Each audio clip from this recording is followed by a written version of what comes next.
by 2 points to make the finals and deny Williamstown a spot in the finals. Cameron Templeton is their leading goal scorer this year, and they're 2-7 against the top 6 teams. This year, head-to-head, as you can see there, Shane Smith kicked 5 goals in round 3 as Springvale won comfortably, while in round 14, Cameron Templeton up forward booted 7 of Sandringham's 12 goals as they won by 10 points, 85-75. An exciting match there, and Templeton kicked 7.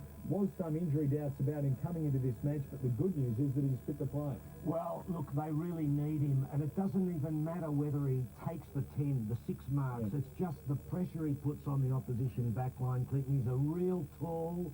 When he gets the hands up high, he's really dangerous, and you never quite know. He can pluck them and really surprise you. So the other thing is, too, that you can look at statistics and look through head-to-heads, but in the end, just how are they travelling at the minute? How did they train during the week? What sort of lineup have they got? Both sides look to have good lineups today. You know, there's not a problem. We see Bradley back for Sandringham. So it looks, you know, is Clark going to be able to manage Crow? Crow's coming into great form. Clark's about 31, 32. He's been a champion player, so is he ebbing? You know, these are questions that we'll find out, we'll see answered today. Well, a short time ago, Ross Booth down on the boundary line spoke to members from both coaching staff, starting with Springvale coach Peter Nicholson. Yeah, we're expecting him to come out and throw everything at us. It comes to final time, it's pretty 50-50 sort of ball, and those hard ball gets, those tough type players, you really need to stand up. I'm sure they'll want to be as physical as they can, and we've got our guys prepared for it. And you've got a stronger side with Knight, Caples, for example, back in the side this time. Yeah, look, we've got a pretty good side. We're banking on everyone contributing. Hopefully, no weak links. That's our key motto. So if everyone has a bit of a go in a finals game where you've got to stand up, then hopefully we can do the job. Any special tasks for the Carrolls? I mean, they'll be heavily targeted too, I imagine. Any different roles for them maybe today? Oh, no, I think we'll go in pretty much knowing that we'll do it our way rather than try and be reactive. We'll try and be proactive, and hopefully that sort of stuff that's got us here, got us this far, we'll continue with. Well, your side, when you're at full strength, will Tim Rennis and Cameron Templeton play, Paul? Yeah, look, our reserves played yesterday, so our full line-up, all the rest of the reserves played yesterday, so yeah, they'll definitely be in the side today. In recent years, you've had the wood over Springvale. I reckon Andy Collins is probably chewing a bit of raw meat in the corner in there, is he? Yeah, no, look, we've been pretty fortunate, actually. Early in the year, they beat us quite easily at their ground, and we're lucky enough to beat them by 10 points at Sandringham later on. In a match that really we had to win, it probably turned our season around. It was the first time we beat a side in the six. And North Ballarat, obviously, last week was the second time we'd done that, so it was a really important win. But, yeah, look, pretty happy to be playing them. We'll match up quite well on them, and we've had the wood over them of late, so, yeah, it'll be a good match. So Paul Cooper there, the assistant coach with Sandringham, speaking with Ross Booth a short time ago. As you see the Springvale side out on the ground warming up, we'll check in with Ross shortly as to the ground conditions. But Phil, take us through the Springvale lineup. That's what they've given us. You don't anticipate, though, that they'll line up exactly like that. Yeah, well, they're treating us like gooses, I think, if they really think they're going to line up. Well, they think that we think they'll line up that way, and if they do, I think they're mad. So there you go. Pastore, I couldn't see lining up at centre-half forward. I think Ford will go there. Little will go to the forward pocket. He kicked goals last week. That's not a bad side. Benny Delarue, Knight, and those Carroll boys. Yeah. Mrs. Carroll has got them firing up, I tell you. At the business end of the season, I've got a cliche in straight away. So that's a pretty good side. And the problem for Sandringham, Clinton, is can that midfield be contained? Now, it's all very well to say you've had the wood over them, but Scott Brannigan, who was one of their champion players, is going to line up, we think, on the interchange. Freighter's not playing. I don't know about the Sandy midfield. You see it there, Scott Brannigan on the interchange. No Freighter, who's a little dazzler. Amy at important. Haynes coming into good form. Mitchelson they need. No Foley, he's retired. They're going to be tested right to the line. Rennett's back in the side. Still, they won the premiership last year, and you can never discount them. Okay, well, the conditions here at Northport, as you see, the sun has come out recently, a bit of cloud above, but Ross Booth down on boundary line level, I imagine it's probably as good as it can get. Clinton, good afternoon. It's almost identical conditions to yesterday. Beautiful sunny conditions, hard and fast ground, and a gentle breeze, a bay breeze, blowing to the north. That's blowing to the right of screen as you look at it. Sadly, Dick Anderson's father, Ted, died on Friday night, so Port Melbourne in a little bit of mourning here for the death of Ted Anderson. Condolences to the Anderson family, a great VFA name. Just interesting that Peter Waitman, the state coach, tipped yesterday Werribee by 27 points. That's right on the knocker. And as I was falling asleep last night in bed reading the footy record, I noticed he tipped Springvale by 30. Peter Waitman, I think he's a pretty good judge. Okay, we'll take that as your tip, Ross. Thanks for that. I thought you should have been reading my book again last night, Roscoe. Good, reading the footy record. I have to talk to you when you come up here. So we wanted him switched on today, Phil. The umpires, Matthew James, number 14, Michael Bozzo, number 11, and Keith Callaghan, number 10. And umpire James to get us underway for the second elimination final. Sandringham to the right of screen, Springvale to the left. Dwyer gets the first possession. It's a hand pass away. Little soccer forward by Knight is good. And Shane Smith, the leading goal kicker in the VFL this season. Long towards Clark. Oh, boy! What a mark by Clark. The advantage won't be paid because the mark was. But Simon Clark is flat out in the opening minute. Unbelievable start here at North Port Oval. Well, that's reminiscent of John Nichols. But really... David Grant was the man charging through. Clark hasn't moved. Now, well, if that's a sign of what's to come over the next couple of hours, stay with us. These two teams, season on the line for one of them. They'll be on holidays as of 10 to 5 this afternoon. I fancy the stretch is going to come out for Simon Clark. Here it is from behind the goals. David Grant, the man there, crashing into him. The ball was in the vicinity. well, I don't think it was, and Clark had not marked the ball, Clint. We'll see it again, but Clark had not marked the ball, so it was a contest, and I think Grant actually tried to avoid him. Yep. You could see he almost was going past, and David Grant is not the sort of, there's not much in that, it's the way he's lost balance and hit the deck. Well, Simon Clark, the veteran for Springvale, is going to be carried off the field after an incident just 30 seconds into the match. Quite remarkable.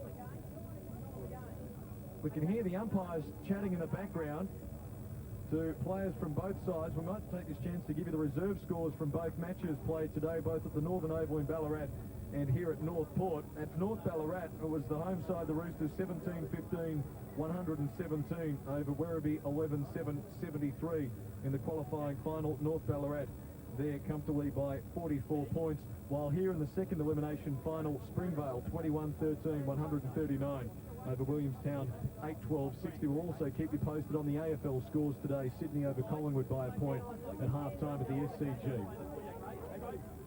Now, I don't know whether he was reported there or not.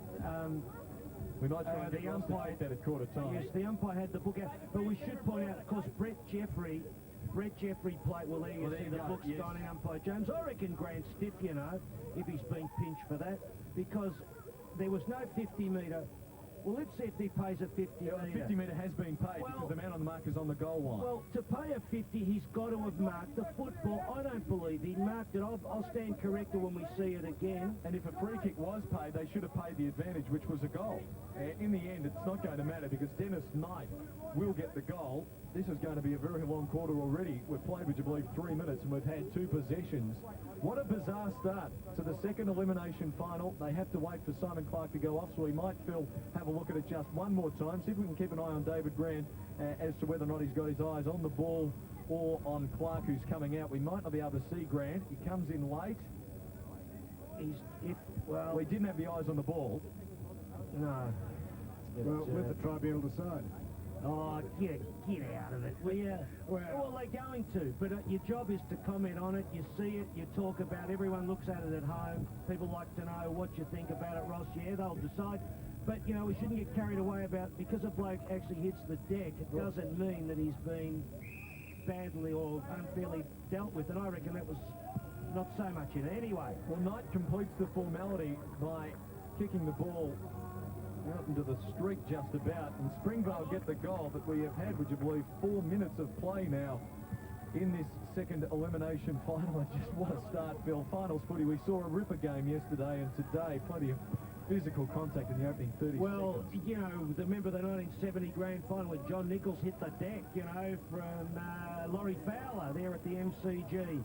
I think just about everyone has seen that 101 times in one of those footy marathons.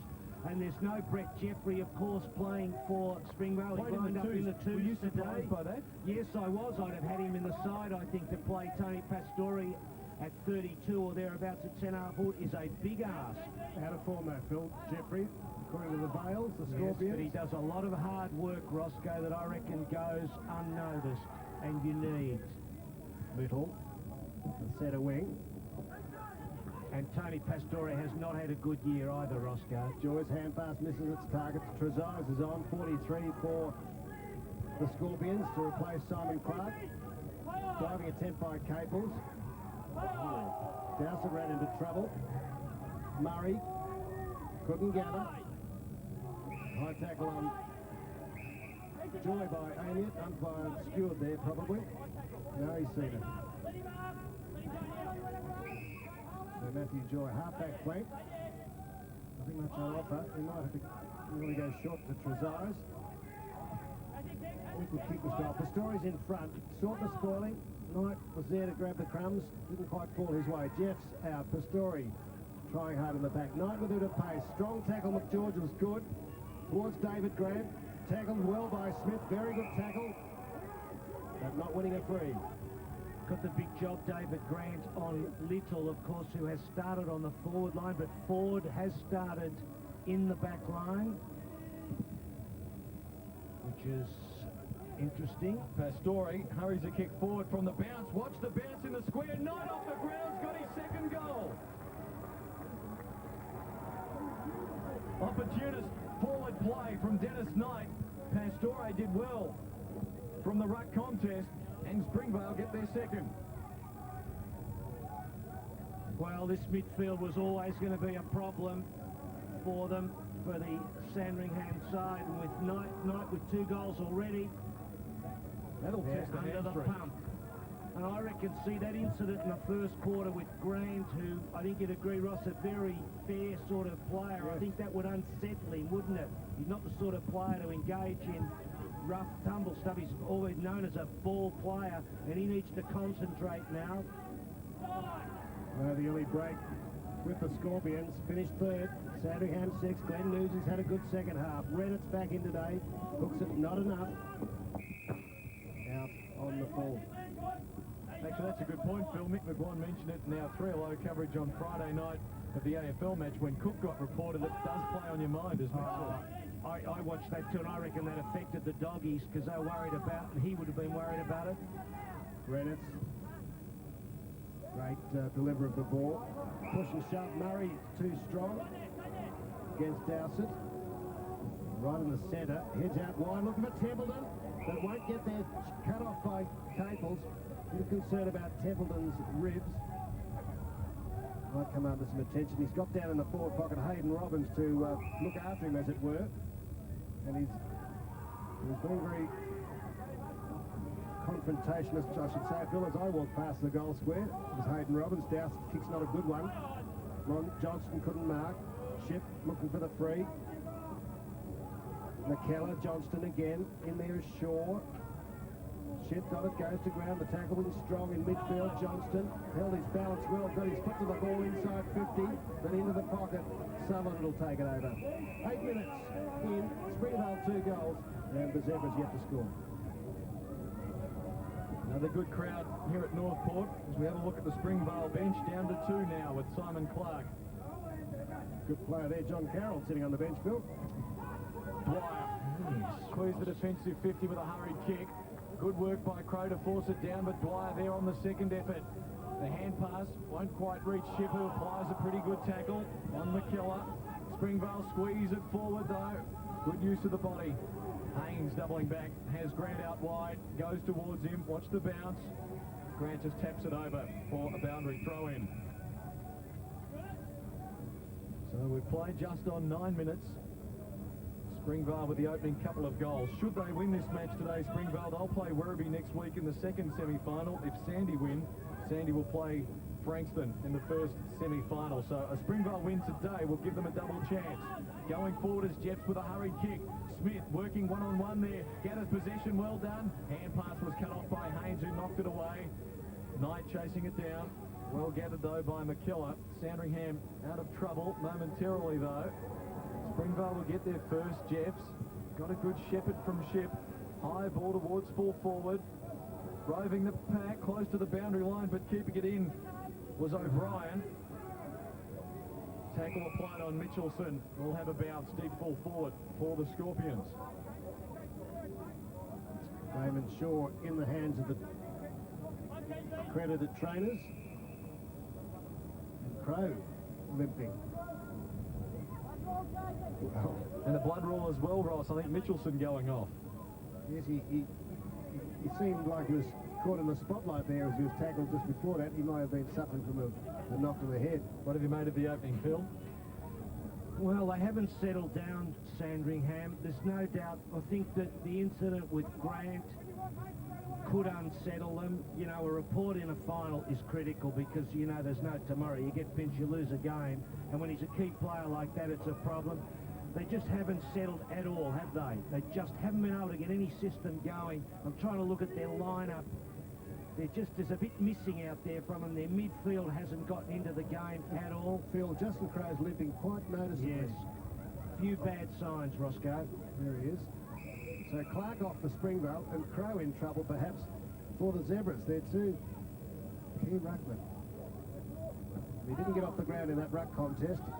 It's a rush through by Peter O'Brien. Mitchelson having some attention. Captain of the Zebras.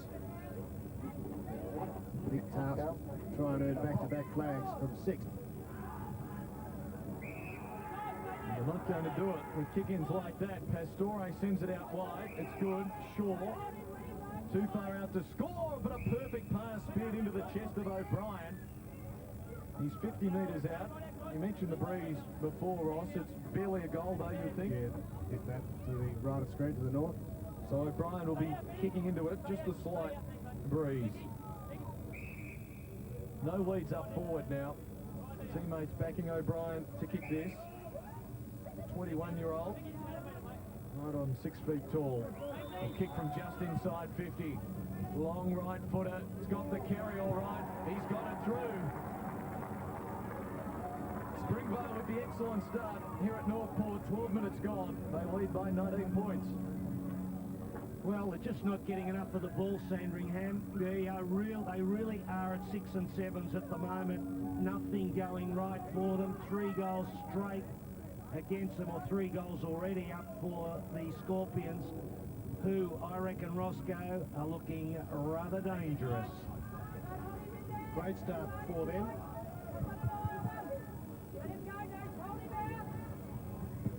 Umpires controlling players. Crow went at that pretty strongly. That was better. Bradford has got a very, very close tagging job on Damien Carroll. He's not giving him any. No. There's Crow. Any noticeable limp? Looks to be moving a bit more freely. Comes to the same side. Test. Working hard in the middle he was again with George. Ran into the wall. He got a high tackle. Set umpire Bozo. Hard at the ball, David George. Now the lead from Templeton. He's put it high. Templeton wanted it low. It'll test the ribs, if there is any doubt there. Tresize runs hard at it. Towards the line. Murray and Dowsett. Popped up nicely for him. Kicks to centre wing. David Grant's there with Pastore. 2-on-1. McKellar was caught. Couldn't get the hand clear for that hand pass. Joy turned into trouble. But support from O'Brien. Slipped. Still got it out. Bang forward. Maybe it was Dowsett inside 50. Smith, a bit of a push. Tried to take the chest mark back there. Reliable Tim Rennick, but Smith showing some toe. And Tregear seeks the boundary line. Is it Tregear on Smith? Phil, it looks like that was certainly the case in that matchup. Are you surprised by that? Well, no, I think they're quite confident about his ability down there. Sorton is out at centre half back, of course, on Pastore. So I suppose much of a muchness, really.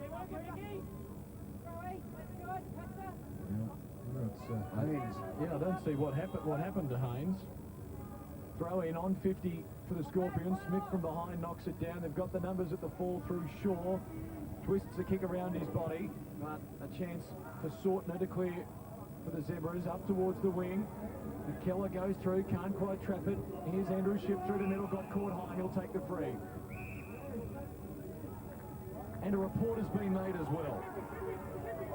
There's been a report, Michael Vozzo reached for the book.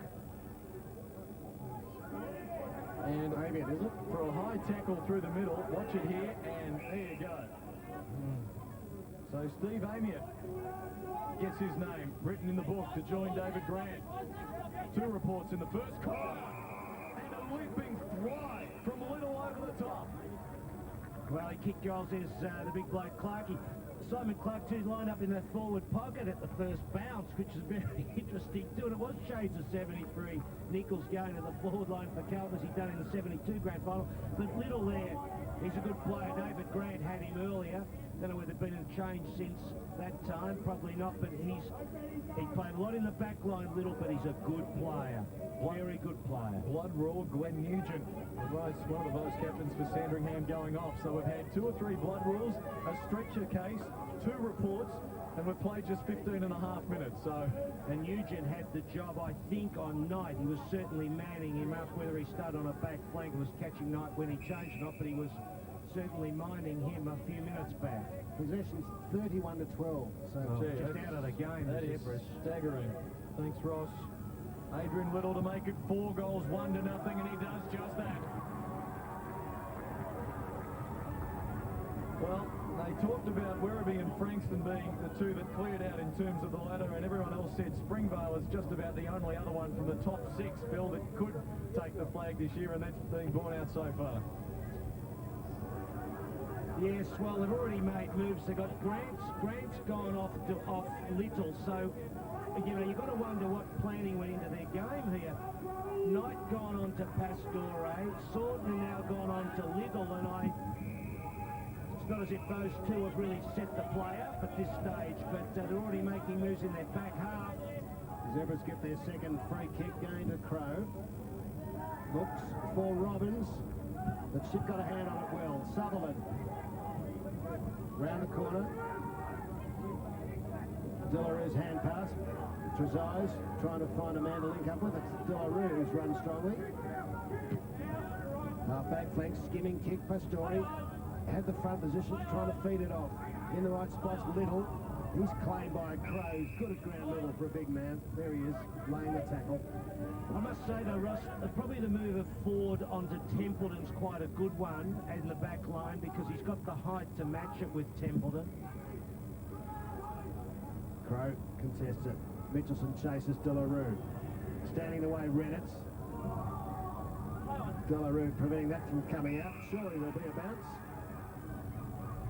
Nearly 18 minutes, first quarter of this elimination final. 3rd against 6th.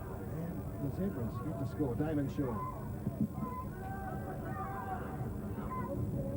Trezise was up high. Dwyer, a little shovel out for Shaw. That kick barely travelled 10. Reynolds claimed the mark. Umpire agreed with him. So a chance for the Zebras to try and score for the first time. Hayward at the back gave a nudge, couldn't take it. Joy goes through, backs himself, runs into trouble. Pike with a little hand pass out, but Springvale are away. Trellope sends it out wide and it's good. Andrew Shipp marks in space. Kicks towards centre half forward. Will it reach Pastore? It does. Smith charging towards the goal square. Wanting it long, Pastore doesn't think he can kick 53. Decides to go short, risky perhaps. Ball knocked away. Mark not taken by Delarue. Shipp out wide with McKellar. McKellar heads for the boundary line. Delarue kept it in. Sandringham still a chance. McKellar to Haynes, caught high, no free kick. Sandringham not getting the whistles at the moment. Reynolds' kick goes out on the full. Well, Matty Joy should have been pinged. They've been hard on blokes running into players and fending them off with their arms, and he was caught. He had prior opportunity, and then he had the arm up, I reckon. But on she goes. Delarue squares it up for Dowsett in the middle. Open forward line. Spears the pass for Smith leading out. Has to go the punch in the end. Good work by Damien Carroll to force it down. Chance for McKellar to clear as you see the change being made with John Carroll coming on. And it's over the boundary line for a throw-in. Dwyer off. Phil, I don't know what you've got in mind for your future career, but maybe you can consider umpiring now that you don't have to bounce the ball. You can throw it up, you go there. I tell you what, it's a frustrating life, isn't it, at times? I'll take it up with you. How about that? And he'll sit with me. I'd love you two umpire together. You'd go in the back, Phil would come down and say, no one was holding the ball. You'd have a Donnybrook out on the field. Imagine him trying to report someone to it, be taking the pencil out of his hand, tearing the book up. It'd be 12 reports a week. Dowsett marks at half-back. Did he Just say, no, let it go, right? Also, he would. He didn't mean it. Dennis Knight into the centre. You're looking for Ship. Good Good grab. in front of McKellar. He's had a good start. Yeah, they're all after him, Phil. According to the Springvale rooms, up to half-court, Pastore flies. At least he's contesting. Well, he's Grant looking there. quite good, Ross. Damon Still at 20%. Damon Shaw. Here's Delarue charging through. Good hand pass. John Carroll's on off the bench. Ran into trouble. Wasn't caught though. Overrunning it, Shaw and Redditz.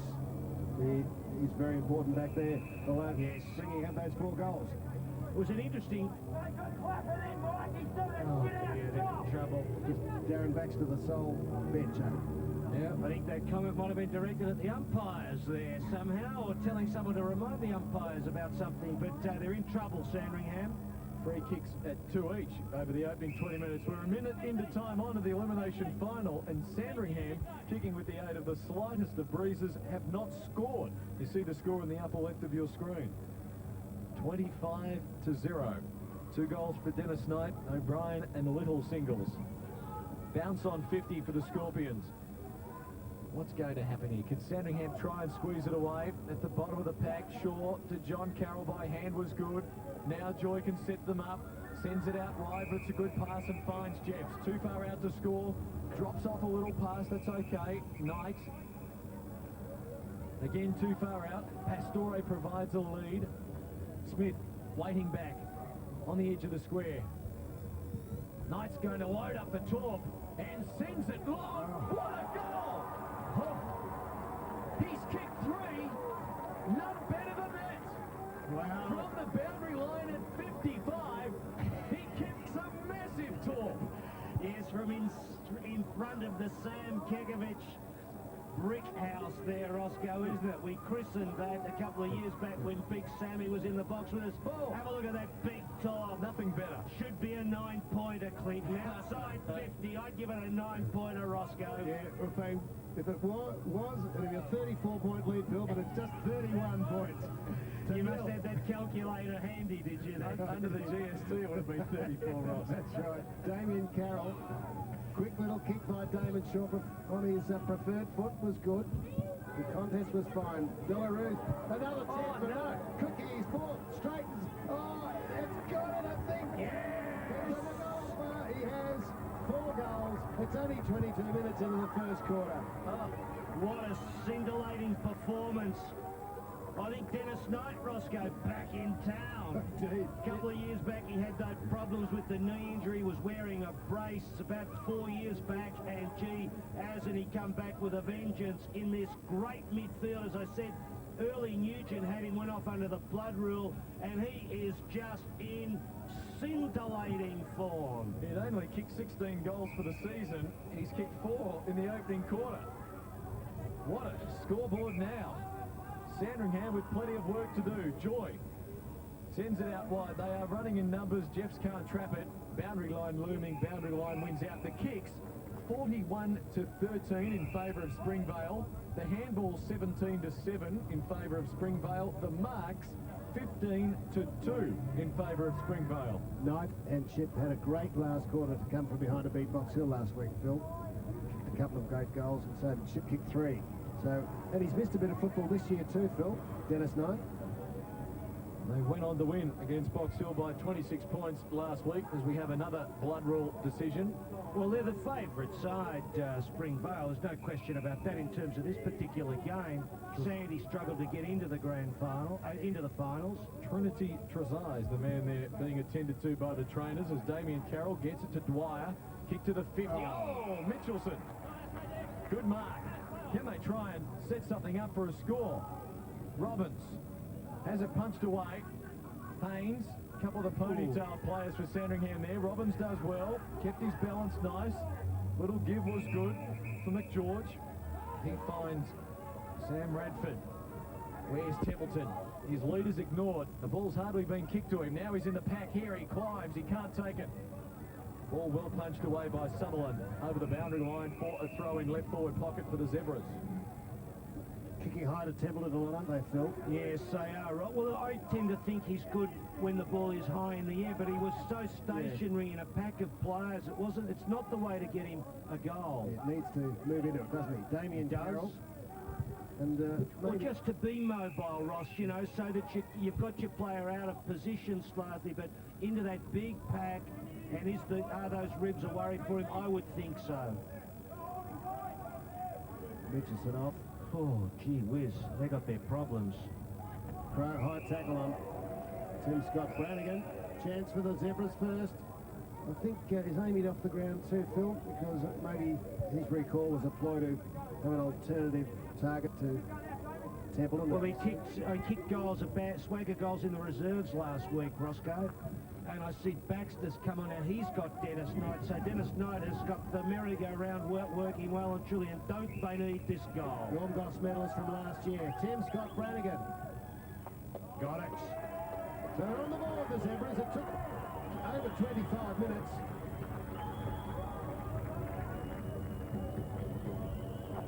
Yes, well, it was just a rickety start for them. Although Knight hit the deck, it was a goal. It was a report for Grant. It's a bit unsettling. Then the wheels really ground to a halt. They actually fell off there for a little while, Roscoe, and the mechanics were running everywhere, trying to put them back on. And while that was happening, Springvale were just picnicking. And now they've got the goal from Scott Brannigan, who was a super player in last year's grand final. Can they get their feet back on the ground? Now we've got another blood rule, Justin Crowe going off. So the game, this is going to be a long quarter. Damien Carroll's being picked up now, I fancy, by Johnston in the middle. I don't know if there's enough players to come on for either side. I really don't. They're not taking his legs together, are they? It's a three-legged race. Sandy trainers. There are injured, blood-riddled players all over the place. That's O'Brien, I think, having some attention. Well, it looked like that ad I've seen on the billboards for a pair of shoes, Roscoe. You might know the one I've seen. You know the one? Mitchelson's been patched up. He's coming on. Got no idea, Phil. Well, it's got a woman with rather Ross doesn't watch shapely commercial legs TV. and a bloke sort of kneeling down. see. You know the one, I think, Windsor Smith. Oh, you're unbelievable. From the bounce, I don't wear them. Baxter, Only wear Italian shoes. Sorry about that. Dressel. He's fallen inside 50. How did we guess? Heavy body contact. Chance perhaps for the Sandringham side to clear. They've got the numbers, but they fight one another. Grant eventually forces the hand pass out. It's okay. Hurry kick. Oh, using the body in front. Sortner couldn't take the mark. Now a chance for Springvale to go. Joy gets it off Trello. Out in front of Pastore. The aging legs chasing after it. He's caught by Reynolds. Gets the hand pass away. Good defensive work. Tregear. Hurry kick towards the wing. Hayward and Caples chasing it down. Caples in front. Can't get the bounce. Hayward chipping it away. Arriving late Shaw to Trello by hand. Suddenly the Springvale side under a bit of pressure. Hayward dragged off it. Now they can go again through Shaw. High kick. Jeff's waiting under it. In front. Can't take it. Good juggling mark by Reynolds. He's a class act, Timmy, in the twilight zone, but he's all class. And Hayden Robbins attacks it aggressively. Lead from Templeton out in front of him. Right with him, Ford. Well done. Good spoil. Still outside 50. Ford comes up with it again. Oh. And... Oh, joy in throwing a couple with Templeton. Yes. Meantime. Gee, there's a couple of them on the angry pills today, Roscoe. They are. I think Dr. Wooldridge has just legalised Viagra, so maybe there's an explanation there. To be restricted on Sunday afternoon, Phil. There is a catch. And inside, another whistle. And Smith's into it with Bradley. Bradley got Smith, we believe. Was a retaliation. So Smith gets a free. We went to a wrestling match and some football broke out. Let's have a look here. Ford here, that was upfield, of course, but it was actually wasn't the one that was paid. It was one just off the ball there that was going upfield. But still, Diver Dan got a chance. The temperamental Diver Dan. Here it is again. Oh, that was the one, I think. Yes. He was just parting his hair, Roscoe. Just thought he'd We've got another blood rule. No. This is Andrew Ship going on through the blood rule. comical. Mrs. Carroll might get a game yet. Ross Booth will be talking with Mrs. Carroll possibly during the course of the day. We can ask what she thinks about the blood rule and other important matters, Roscoe. Well, of course, it is a serious matter in this day and age, Phil, that the blood rule is properly enforced. Just to, just to bring it back, it's an amazing number of instances. Yes, our producer Alan Pridmore points out, of course, hard surface there in the cricket pitch area, and you do get grazers. Blame the cricketers. Smith, can he get the angle? Not quite. So, not a seventh goal for Springvale. 38-6. It was the second kick for Shane Smith. Should have a look. It's like a war zone there, isn't it? Well, We're going to let this run after what happened now. Just holds onto the leg. Bit of how do you do? Just boys being boys, Clinton. Free kick, Sandringham, advantage play on the high ball from Scott Brannigan. Templeton! His first mark, now his first kick. It should be his first goal, and Sandringham will end up with the last couple of the opening quarter. So, plenty of incidents in this opening term of the elimination final. You can tell that the season is on the line for these two. As we see Bradley being replaced by Crow back on the ground. Templeton now, their leading goal scorer this year with 34 and now 35. Just what the doctor ordered. 31-minute mark. First term, 26 points the margin. Well, as I said, Clinton, it was such a bad start for the Zebras. It was just a classic example of them being not in the game and chasing the leather, but they're just starting to settle down a bit, Roscoe, and they need this bloke in the action. Be a good contest. It's a good choice, really, to put forward on him, even though he plays his best footy in the forward line. But he's got the height. So with 2 goals there, chances. Must be close to siren time every time I say that. The siren does play. Not yet, though. A lot of blood time. Scott Brannigan knocks it forward for the Zebras. Here's Sortner with a chance. Good work off the ball by Robbins. Interception good by Dowsett. Springvale through Trello to Pistori. At least there was a contest, but Zebras were at the fall. Beating Crow and Johnson out to Templeton. Got pace. Half volley. Couldn't gather. Now a chance. Around the corner. Gee, that's a wild kick by Amy. He's changed jumpers. 57, 9 to 57. That's some blood on her. Well, he should have tried to feed that ball off, you know. There were a couple of opportunities. They needed that goal there. Oh, great smother. Well done by Robbins on the kick from Trello. Johnston close to the boundary line, keeps it in for Robbins. He gets shoved, but the ball was over for a boundary throw-in. Didn't get it. He's got the mad stare, Roscoe Robbins, hasn't he? Well, I'd like to see you interview him, Roscoe, especially after he's been reported. That'll be the time to get him. We're not saying that Hayden Robbins will get reported. So a chance here at the 33-minute mark for Sandringham to squeeze out another. Hayward from behind. Damien Carroll's kick smothered. Flick back to open space. Carroll, John back there. Across the goal square he runs. Sends it out wide. Oh, a couple of Springvale players there. He came off the interchange, I think. O'Brien. They may have 19 on. We should do a head count. O'Brien the kick up towards the wing for Knight. Against fellow number 23 in Radford. Haynes. Twisting and turning. Gee, did well in the end, didn't he? Got it to Amia. Hurry kick to Reddit's runner. Hurry kick to half forward. High. Ball bounces past Hayward. There's Amia now. Can he gather? Forces it on. Robbins getting back there as well. Springvale have the numbers. Boundary throw in. Left forward pocket.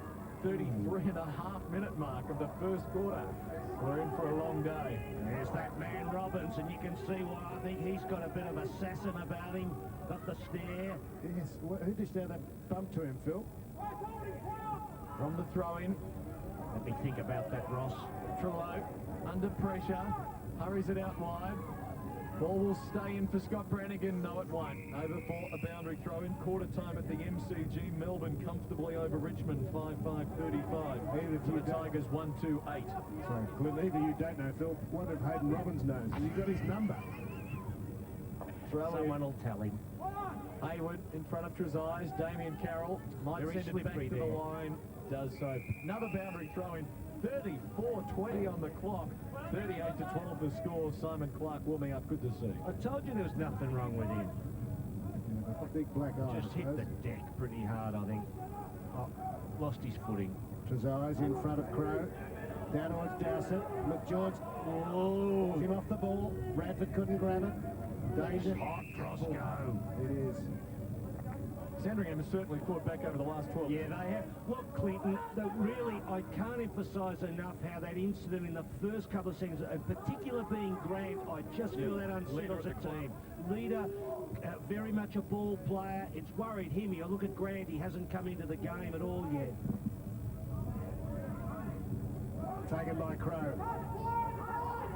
Not 10 and knocked through by Caples. Reliable as ever. Yeah.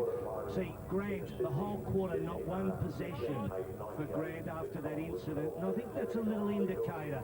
But still, the game goes on. That's very slapped by the Zebras there, that kick in. Trezise with the mark. Kick to the middle. Little the set. Over the top. Can't juggle it. Sandringham wouldn't want to concede one now. That would be a wasted quarter. John Carroll sends it out wide. Over the head of Ship.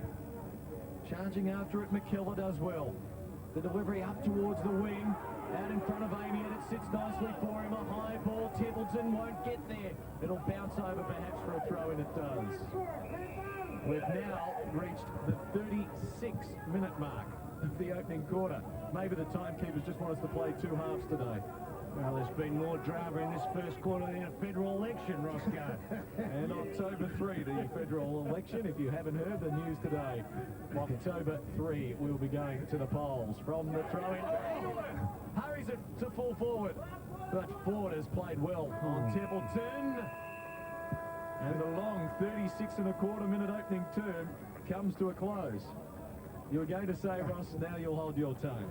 Well, I tell you what, no one's disappointed so far. At quarter time, we'd have Andy to say Collins? it's been, well, Andy Collins, yeah, but they're starting to get their game together. Well, he'd be worried. I'm talking about the viewers, really, and the people watching this game. You couldn't wish for better in terms of high drama. That first incident, the Springvale side looking super, really poised, good in the midfield. Knight just killing them. And so we're in for a big game. The Zebras just finding their form. We see North Ballarat in a really tight one down there. Yep, that's the quarter-time score. North Ballarat 3-2-20. Preston Knights 2-4-16. That is the first elimination final at the Northern Oval in Ballarat. So North Ballarat 3-2 to 2-4, and that is at quarter time. Yeah, Ross is telling me that's, where is it, Ross? Down there or up there? Up there at Ballarat. There you go. So we'll be back soon. Yes, at quarter time here at North Port Oval, a great opening term. Springvale 6-2-38, Sandringham 2-1-13.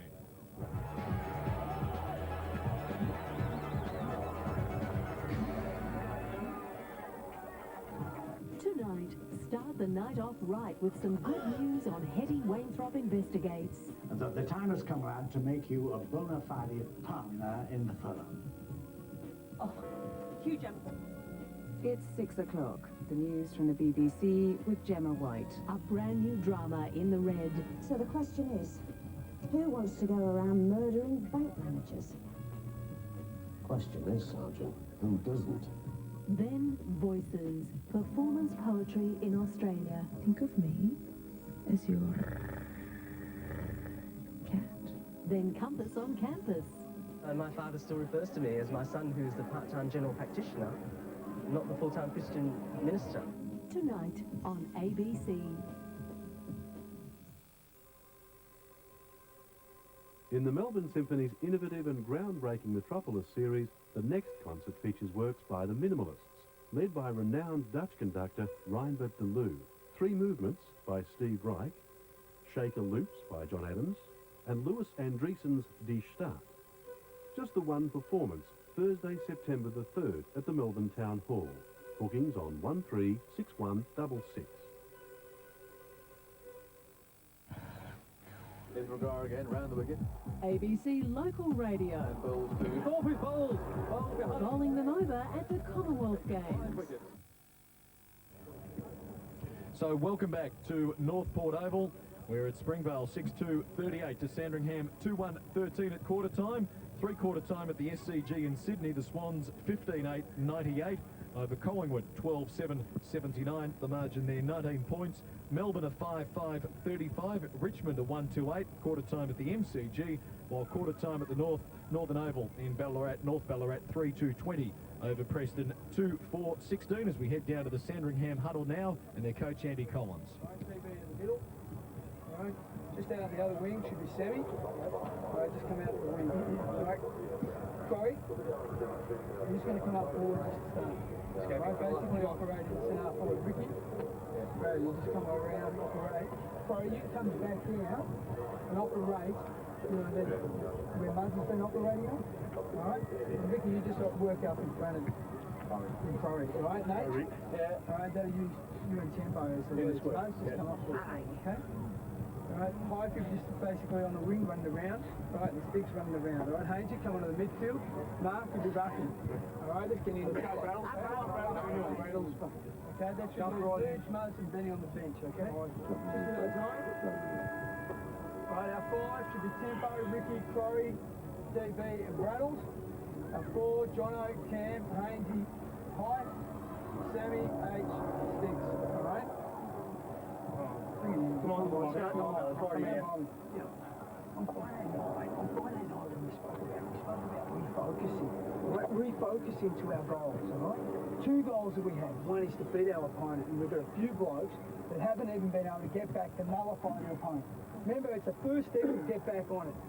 You know, towards the back 10 minutes, we got on level keel again. We nullified it, don't you think? We're starting to nullify it.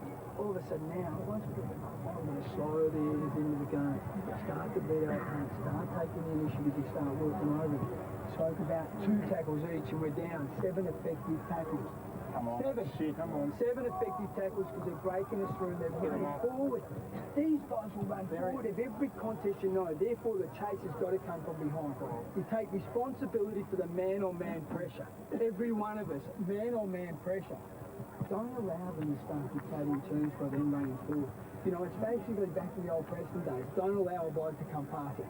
Don't allow him to come past you. Physically, don't allow him to get goal side of you at all. Every one of us. We really need to lift around that. Come on, boys. Hainesy, you really need to lift. You really need to lift in there. Let's start driving the ball into the forward because we know that their back line is a vulnerable point to us. Make sure that we get down there. Our midfielders help out the support and then we start to run. So there we have it, Andy Collins with the message to his team, and we thank obviously the clubs for letting us go into their quarter-time huddles. Phil, as we check some of the highlights of the first quarter, it was dominated early by Dennis Knight, kicking 4 goals for the Springvale side before Sandringham kicked the last couple, and this was one of Knight's, and boy, did this test a hamstring. Look at the stretch. Well, these are the starts you dream about when you play on the forward line. You lie in bed thinking about where that ball comes, and can you get a goal, or can you get a couple? And you wake up and think, gee, it didn't happen. And then all of a sudden it does happen. And for Knight, it happened today. You wouldn't believe it. He was everywhere. One of those torpedo punts. Just an absolute scorcher from outside 50. This is O'Brien drop punting from the side of the ground that Knight kicks on. We'll probably see the Knight goal. They just really get the spine tingling, those big torpedo punts from outside 50. But they were relentless, Springvale. And again, I said Little there. He started on Grant. Grant then went to Pastore. He's been playing well, Little. He's a good player, Little. Well, when I say playing well, he's been in amongst it. We played well last week, and hasn't been the key player. Benny Delarue being quiet, and this is the one with Knight. Look where he is. He's on the boundary. Hot dog stand. Well, he's on the boundary line, and he decides. Now, you've got to ask yourself, is it right for a player to kick a torpedo from there? Would most coaches be happy about that? Definitely not. No, they'd be saying you put the ball out 20 metres out on the goal square, out 15-10 from the goal square. But when they kick them, well, you just scratch your head and say, gee, isn't that remarkable? Look at those stats. Well, a lot more of the ball everywhere. They've just had a lot more of it. The hit-outs have been even. Very interesting, Roscoe. We had a listen to Andy Collins. He's got a few plans there, I think. How was Peter Nicholson? Well, they are very up in that Springvale camp. Just concerned about not letting it drop in this quarter. No silly free kicks. low and hard at the ball. I don't think Simon Clark will be long before he's back on. All those blood rule interchanges, for all of that, I don't think there's anyone seriously injured. But I think they've each got about 21 players left. All right, thanks for that, Ross. Underway in quarter number 2. Scott Brannigan, he's the boy, the man they need really in amongst it. Not even 23 yet, Scott Brannigan, handy player. Did nothing in the first term. He had 2 kicks, Mitchelson 1 kick, Grant nothing, Nugent a handball, Oakley a handball. Those players have to lift for the Sandringham side. Robbins almost a mark, not quite. Ship forcing it along, tackled by Haynes and Radford simultaneously. Radford the handball out, Scott Brannigan the short pass, good, Robbins marks.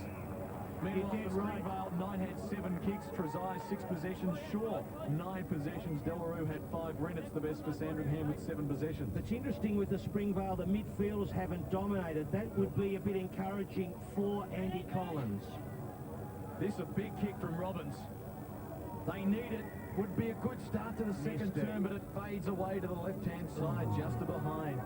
Would have been the perfect start for them.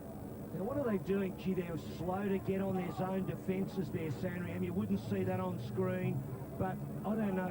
That zone defence, not even sure that they're using it. Must be because of the matchups. I'll keep an eye on that. Good punch away from behind by Bradley. Haynes, quick hands to Johnston was good, and they'll set up a goal here perhaps. Oh, wonderful smother. Radford's kick dribbles towards the boundary line. Mitchelson keeps it in. Oh, that heads out wide. Robbins goes down, and the mark taken by Trello. He's going to switch to the outside. That wasn't Ross Booth, I don't think, on the boundary line saying that in the background as John Carroll marks. Plays on immediately down the middle. Towards centre-half forward, Pastore has 3 to beat. Oh, gee, Sandringham should have made something better of that. Bradley, they lose it. Dwyer, throw in the back. Dwyer given a push. He'll take the free. Jet had 3-on-1 and they lost it there to Zebras. Dwyer just bombs it back. Smith and Pastore. Smith at the back. Gave a nudge, couldn't take it. Little Rose, well tackled though. Still a chance though. Delarue, the hand pass away. The goal kick by O'Brien. Got it. Got his second.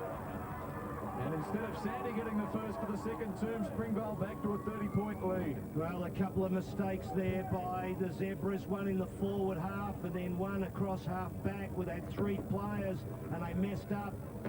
And here, you'd hear the call on Rue, which is for Benny Delarue. There he is, slipping the ball out, and O'Brien pings the goal.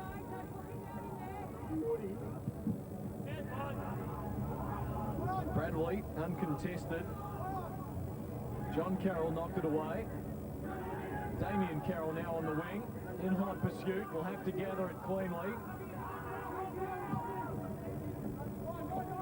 Hurried ball towards half forward. Came via Dowsett. This is Knight, close to the boundary line. Won't goal this time. Smith. Gee, Grant did well, showed some courage. The bounce won't favour Pastore. Over 4A behind to the Scorpions. Crow's gone to centre-half forward for Sandringham. Radford in the ruck. Clark ready to come back on, which is a good sign, given that he was carried off in the opening minute of the game. Phil Ray Keane, the... Bradley, sorry, I think I said Radford. I don't know what's wrong with me there, but... Yeah, sorry. Yeah, Ray Keane said Ruckman never get injured, never concussed. But tough. I think Ray Keane would like to be called a trainer, wouldn't he? Ship plays the tackle. He's a great character. Heath Tregear, into Grant. Delarue wraps him up. Gee, that's silly handball there. I don't know what Mark Bradley was up to there. You've got to think a handball to a player when he's clear, and Baxter didn't know he was under pressure. So, comedy of errors, really. Should mention, coming up at half-time, we'll relive one of the great moments in VFA football. Billy Swan, back in 1990. That's coming up at half-time. That memorable goal in the grand final. Delarue, good half-volley pickup. Amy's down. Ran into Haynes. O'Brien missed it. Haynes threw it to his boot. And we'll have a bounce 5 minutes. Second turn, 45 to 14. Amy's back up, but in the hands of the trainers. Holding his head. He's gone from 9 to 57. He'll need another jump. He's not sure where he is now.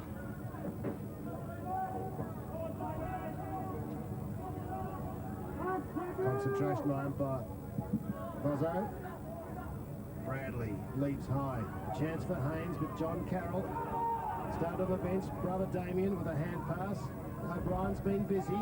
Little chip up towards Smith for strength. Oh, but Tregear did well, but Roby at Nicey for Story. Surprised. The man off the knee. Was it off the knee? Yes. Go on, by signal the weak by. Good call.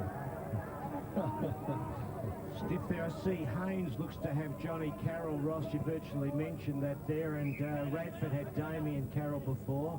There is Ray Keane, that Springvale stalwart. McKellar out wide for Grant. One of his few possessions so far coming up. First one, I think. The kick towards the wing has a couple of players there. First touch was from Bradley. Sortner was behind. Springvale going to come up with it. Damien Carroll. One of your favourite umpires went cricket umpiring, Phil. What was his name? And Frankie Pagona. No. We'll be able to see over the stumps. Grant couldn't take the mark. Scott Brannigan has just barreled into the fence. Umpire says, let's throw it in. No, he was a legend, the old Frankie. Umpired some great games in the old VFA. And the free kick's blocked out to Sandringham. Jeff Morrow, I think you're Phil. Say no more. Baxter towards half forward. Crow arriving late on the scene. Scott Brannigan dragged down. Hayward was the target. Will have a bounce. He's gone a long way in cricket umpiring, Phil. Oh, Jeff Morrow. I'm glad to hear that. He had to go somewhere. They never reported me. Not once. Trezise was up in the ruck. Damon Shaw having a lot of trouble clearing it. For Mitchelson, maybe a high tackle. Just a bit too much pressure on them. Springvale, gee, I don't know, I think some of these free kicks are a little bit ticky-touch, you know.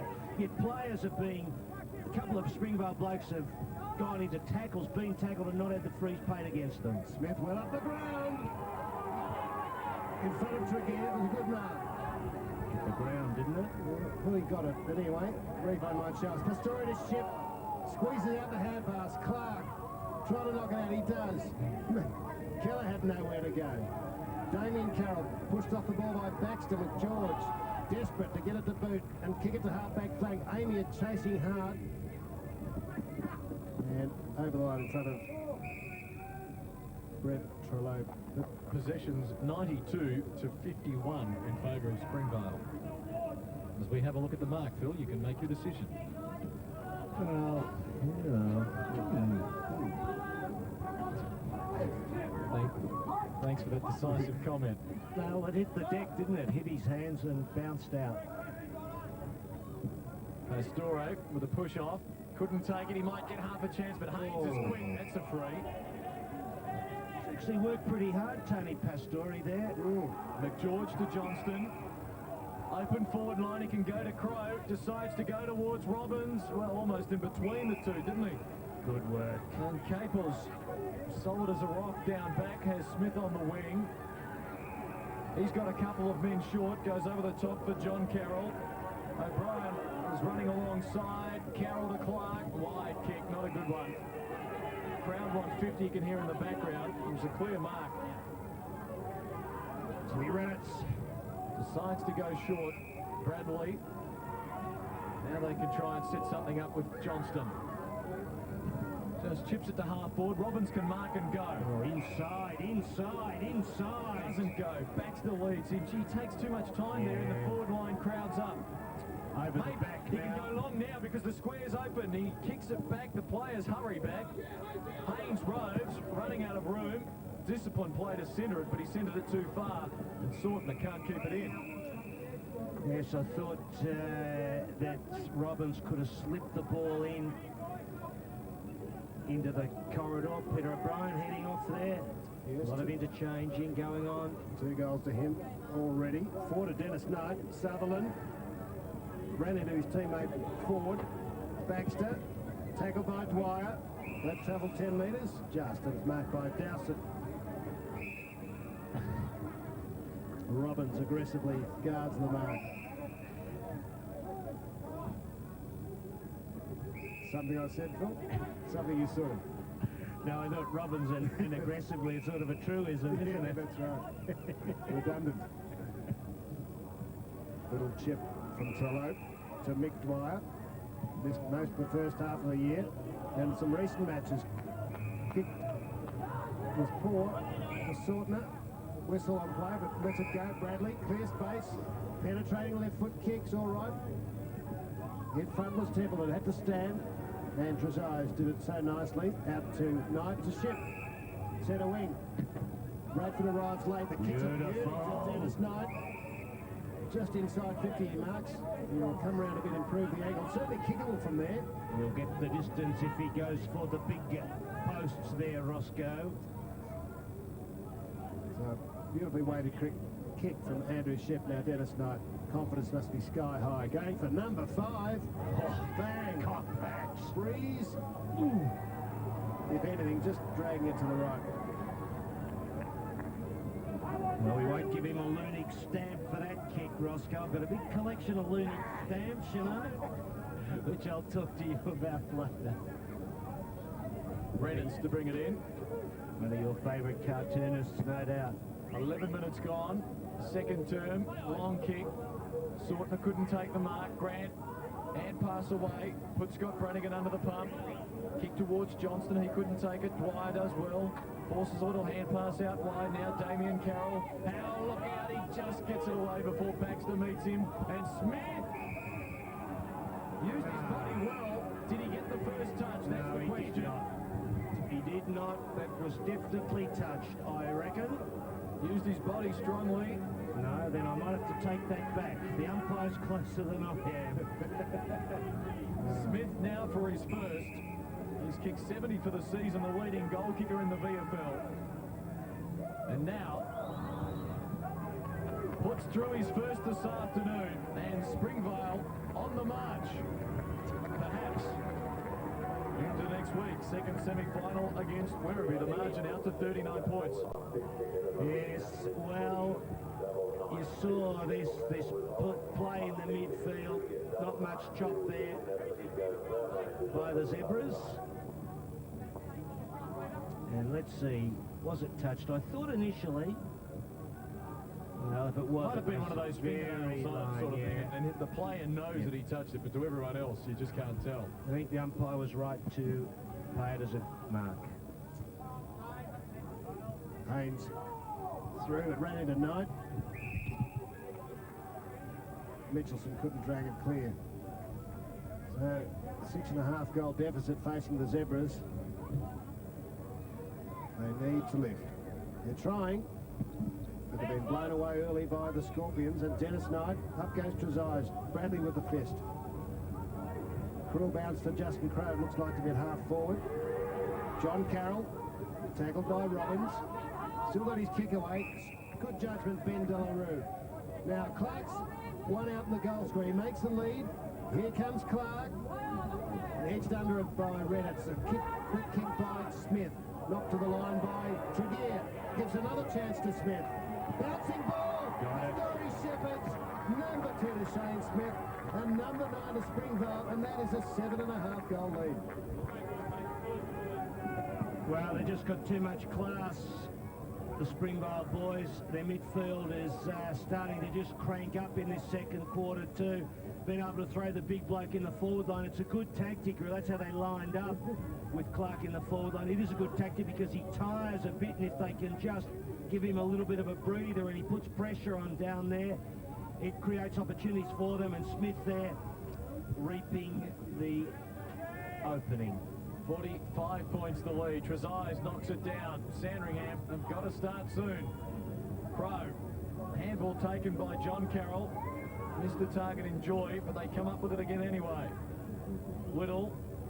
Out wide. That kick was touched. Bounces inside 50. Grant traps it nicely.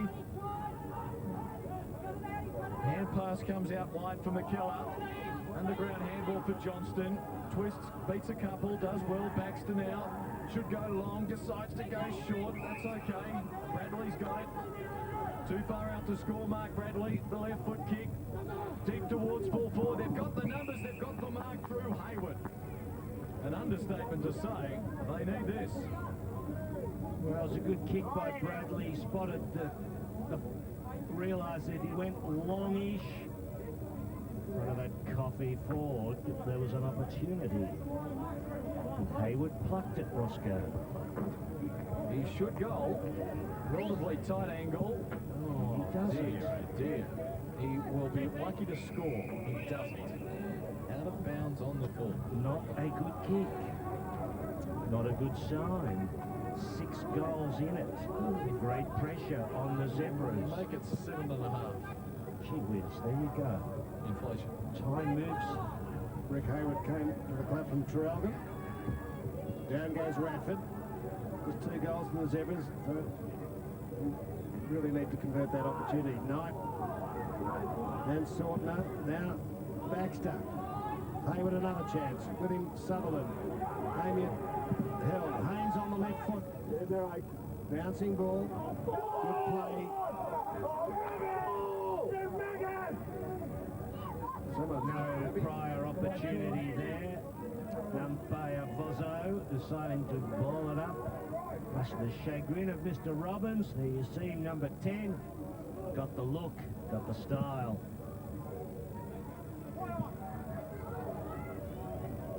Oh, he needs just the football now, Roscoe. And Caples is going to deny because he's knocked that towards the line. Pushed forward by Conan forward in front of Amiot.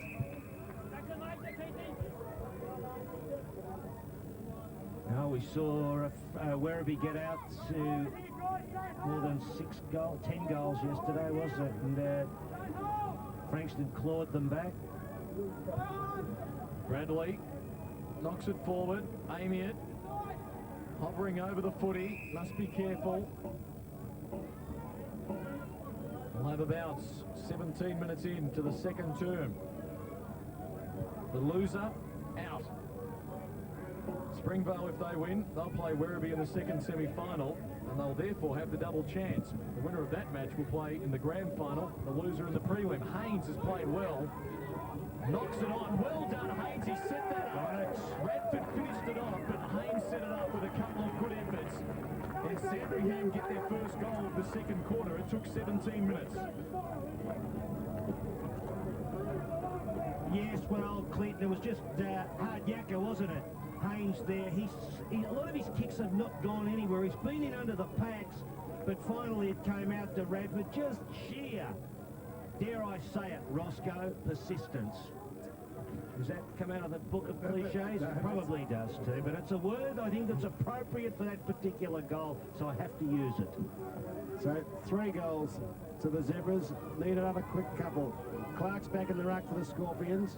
Josiah's down to full forward. Ship, a little bit of a quiet period. Almost gets unloaded. Baxter got his foot to it. Wide to Johnson's been quiet. Overruns it.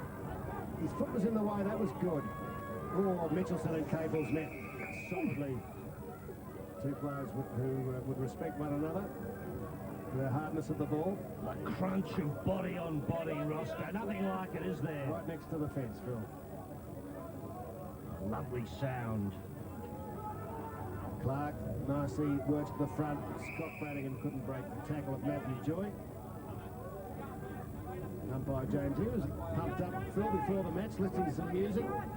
Umpire James was? Yeah, he was, yeah. What was he listening to? Well, I had to listen myself, and he didn't know what it was. It was some kind of acid rock, Phil. It wasn't an Irish jig, I can tell you. Peter Garrett? Yeah, Peter Garrett. A bit of heavy Peter Garrett. That'd be just what you'd have before a game. That'd get you fired up. Baxter's having some trouble with a couple of opposition players. I think some of them should have listened to some Gershwin, Phil. Calm down. Knocked to the boundary line and over from Taylor Irish. Speaking of the Irish, but Ross, your mum says that you have more Irish in you than Phil does. Well, we've got to check the family. Got to check the family tree. I wouldn't make any rash statement. Yes, Clark, he's got that whack on the right eye, which was the side that Grant was on. Oh, he gets a free hit. Plays on immediately. Damien Carroll sends it out very wide. Pastore won't get there. Grant does, and he takes a good mark. He's lifted his game in this second quarter as we tick up towards time on. The margin 39 points. Grant towards Crow, has Clark to beat. Gliding over the top. Well, you pay almost half a mark for effort to Tregear. But the umpires aren't so friendly in that regard. Umpire James will have a bounce. It's James, Bozzo, and umpire Callahan. Or Callaghan, as Ross said 2 weeks ago. Yeah, I've got more on that too. Oh, we can't wait, truly. Crow into the middle. Ship. Haynes working hard. That's a scramble. We'll go on. Umpire Kevin Callaghan. We asked him last time how he liked to pronounce. He said Callaghan. And he said he went home sheepishly to his family and wasn't sure if he got it right because he said Phillips and Callahan. And he said, actually, I'd answer to either. Okay. Oh. Well, hey, you might do.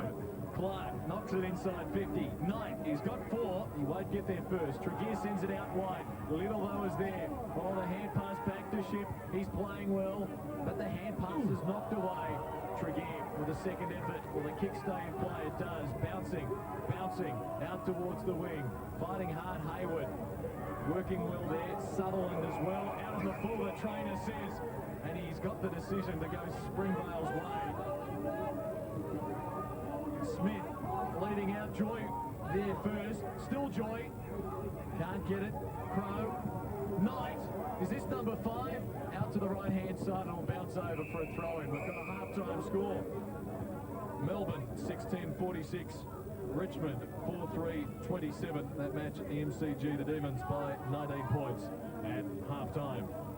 59-20 here. 21 minutes, second quarter of the second elimination final of this. There'll be 6 finalists. Smith trying to number 3. Yes. Gotta be holding the football. Winning the free kick, Justin Crow works hard all over the ground. He's going to kick though towards his opposite number, Simon Clark. Bradley made a good spoil in the circumstances. Umpire Keith Callahan being told, well done. Might have come from Matty James. Well done, Keithy. He said, Roscoe. Good teamwork. Yes. Oh, Clark, nice little deft tap down to the Dillaroo. Didn't quite get away with it. Scott Brannigan found Carroll. But George chases. Taylor Irish behind him. And he called him Keithy because he didn't know whether to say Callaghan or Callahan. And Benny Delarue off the street, Roscoe, Norman name. We don't know whether it went to Ireland. Laurie Delarue was telling me the other day. Might have been from Guernsey. But more to come on the Delarue family history as the finals unfold. Tony Pastore, he didn't come from Guernsey. An island further south. So 59 plays 20. We've gone 23 minutes. Joy actually won that down. Dwyer couldn't take it. Crow will get the free for being caught high. That's gone to Sandringham, that one. Hayward off. So Sandringham have got to try and get involved here. They've kicked just 1-1 in this second quarter. Springvale have added 3 goals, 3 to extend on their 25-point quarter-time lead. Crow towards Robbins from behind, douse at the punch. That's a terrible kick from McGeorge. Damien Carroll may get there for Springvale first. He does it in the end. Tregear, almost ridden in the back, will have a bounce in the middle. The game going nowhere over the last 6 or 7 minutes. Well, see, players like McGeorge, Scott Brannigan, they're not as sharp, are they? Mitchelson, Roscoe, and Foley, of course, isn't here. There's another blood rule there. And Damien Carroll going off. And Justin Clarkson missing his pace in yes, for sure. And Phil, and it makes a difference, you know. All year, really, Sandringham have struggled to kick big scores. Yes. We're struggling today, but it's just that burst of goals, the first one, which has put them behind the 8. Yeah, and I think, you know, you and I have talked about whether it's the forward line or the midfield, but I'm inclined to think they just not getting that drive out of that midfield to really set up and scoring opportunities. So, play back underway, stolen by John Carroll. Underneath it is Darren Mitchelson. Haynes, another one, not as sharp, and you've got Frater playing in the second, so a few problems there. And Capel's marked strongly in front of Bradley. And Bradley should have punched there. I mean, that's just basic. He could never have marked that. He should have tried to get the ball out of Capel's hands. Caples goes short inside for Clark. No one on the mark, so he just lumbers away, kicks towards half forward, a bad one. Getting back there, Radford couldn't take the mark, sees it over the boundary line for a throw-in. As you see, Damien Carroll has changed from number 18 to 45. Blood was on his number 18, so he's changed jumpers. Mark Frater tied for the reserves best and fairest, Phil. Yeah, played about 8 games, didn't he, in the reserves? Thereabouts. Maybe it was 6, I'm not sure, 6 or 8. Sortner's kick marked by Simon Clark. Goes very short for Caples, just bombs it up. Trezise over the top. Can't take the mark, raving his ship. He's caught. He gets a bit of latitude from the umpire. Gets the handball away, but Grant is there. Now perhaps Sandringham can try and run. Grant finds Ben Oakley. Kick towards Robbins. The bounce doesn't favour him. Well read from behind. The Springvale defence has been good. Sandringham can still go, though. The handball over the top from McGeorge. Risky. And Joy is back there for Springvale. Sends the kick out wide, though. Too wide. Baxter will get there first for Sandringham. He's caught, though. Well done, Sutherland. Forces a boundary throw-in on the outer side. He didn't try and get rid of it. A throw-in. Well, the player up the other end was held for an hour. I think it was shit, but there was no free kick paid. And yes, he didn't try to get rid of it. He took the ball over the boundary line, but they're going to have to be consistent with that one if they're going to pay it on that occasion. I think Roscoe. McDwyer, Taylor Irish. Scorpions move forward confidently. Smith and Redditz. Smith got it. Didn't know he had it. Lines up for number 3 across the face of goal. 2-2 to Shane Smith.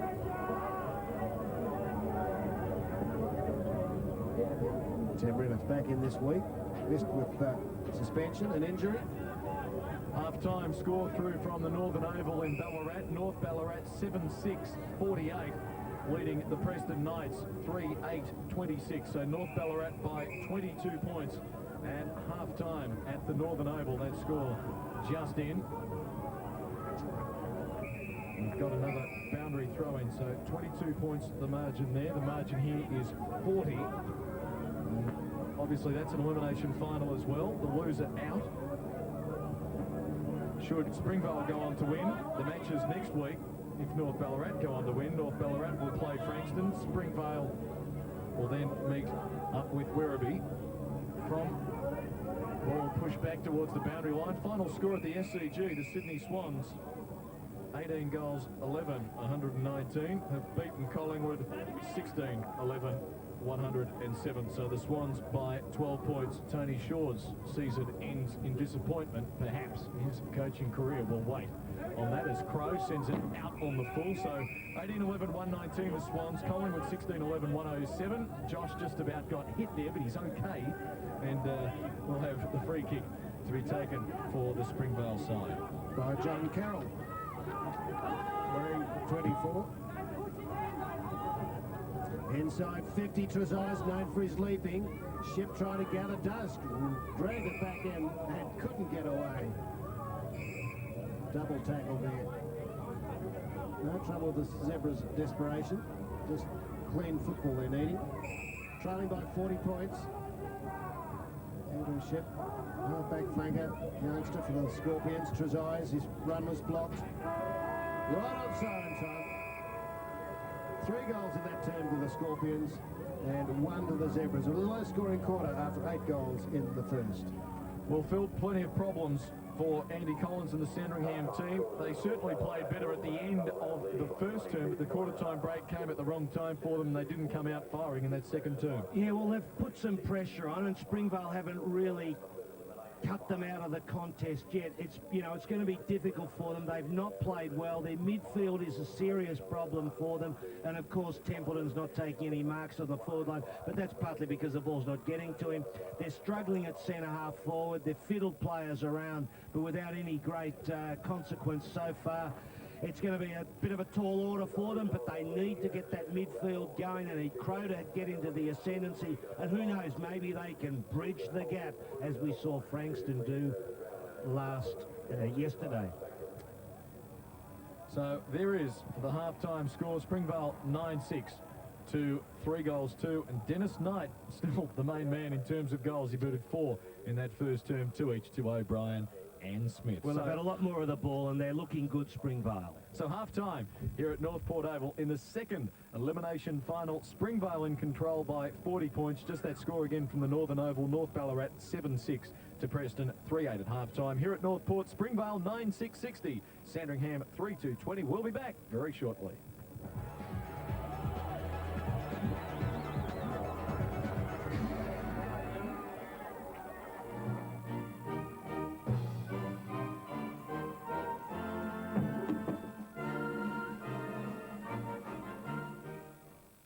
Hello, I'm Mark Corcoran. Next on Foreign Correspondent, I'll be reporting from Nepal, home of the legendary Gurkhas. For nearly 200 years, they've served the British Army. Fierce in battle, unswerving in loyalty, yet Gurkhas receive only a fraction of the pension and benefits awarded to British soldiers. Now they're demanding equality in what may be their toughest battle. The American determined to clean up Old Man River. So how are you going to get this out of here? Right there it is. That's Foreign Correspondent, 9:30 Tuesday night. They've been sailing for days and their destination is in sight, the Yarrakai River, far north Queensland. Now the castaways can get down to the serious business of beachcombing, exploring and a game of cricket.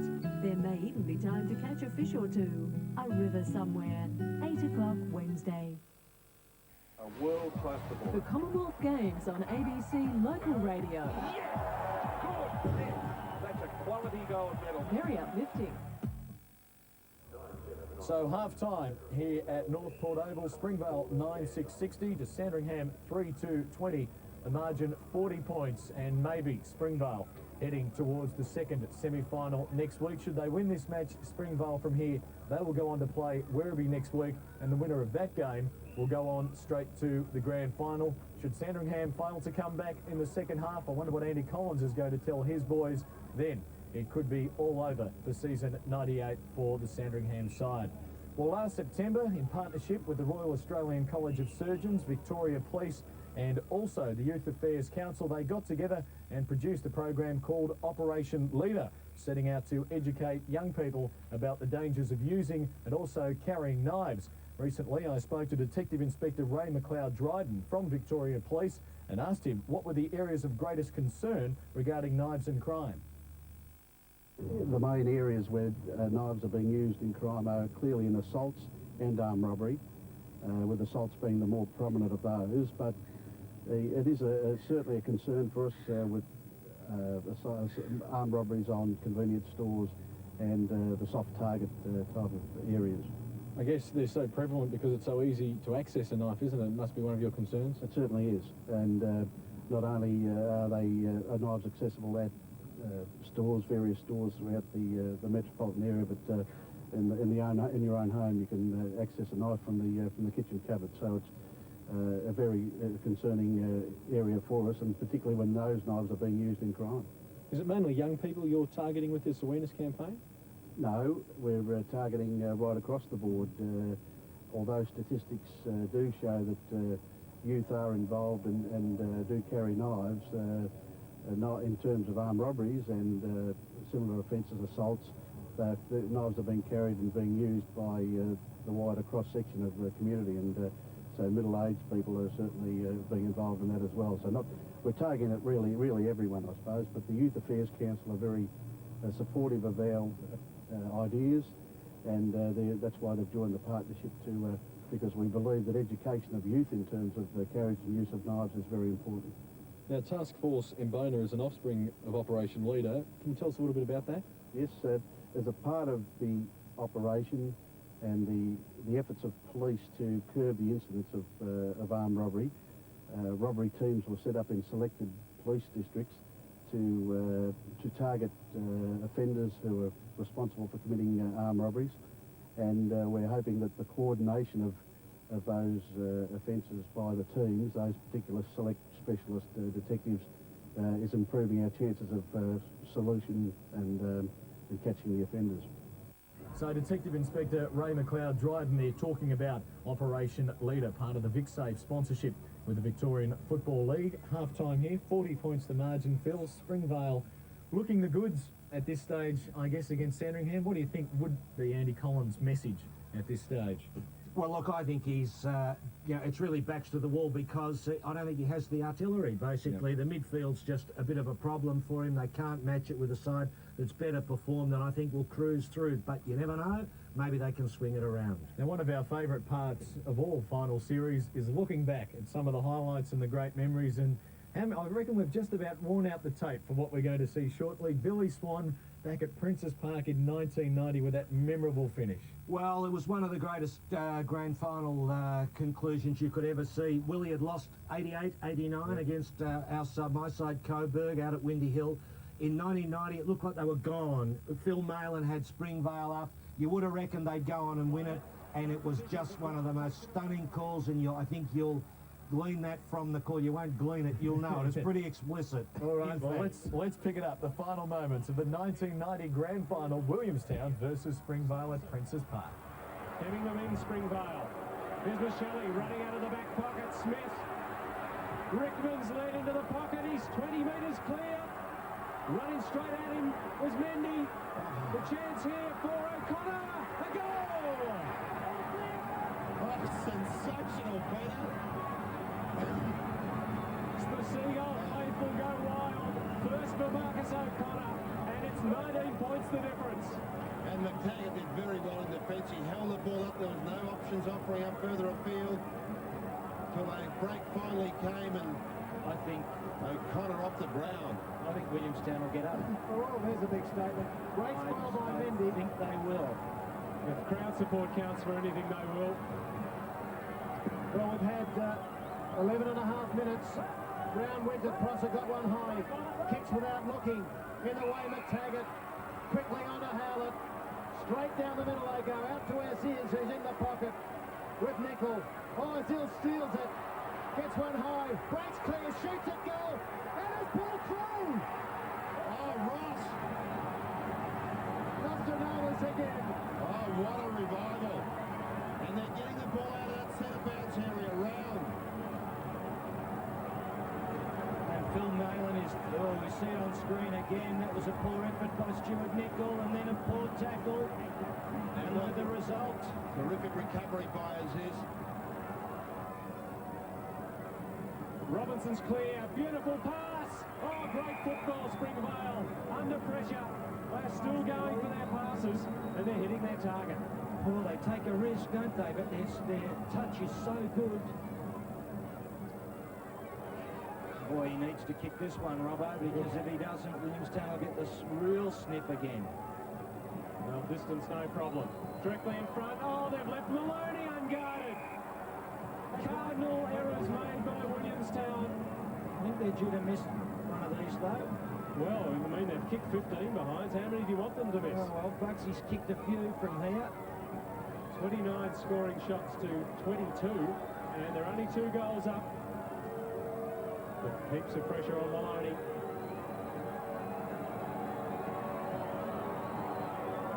And he's true with the kick, his 3rd goal. Oh, just as steadier when it was required halfway through the last quarter. He's a rock-solid player, Maloney, isn't he? Under pressure. Michelli's man was that, Phil. Good experience in the back. Yes. No, he's had an ordinary day, Wayne Michelli. Likes the attacking football. Sleverson on the wing. Malin won't get there in time to put him off, but he want to hold him up if he can. Quick. Yes, they have to get it moving now. It's a desperate situation. Rickman judged that beautifully. Well, they need this one desperately. Well, he's in within range and he's on the right side to kick this. He's a right footer and the breeze will bring it from right to left. Ian Rickman has to kick this goal if Williamstown are to win the game.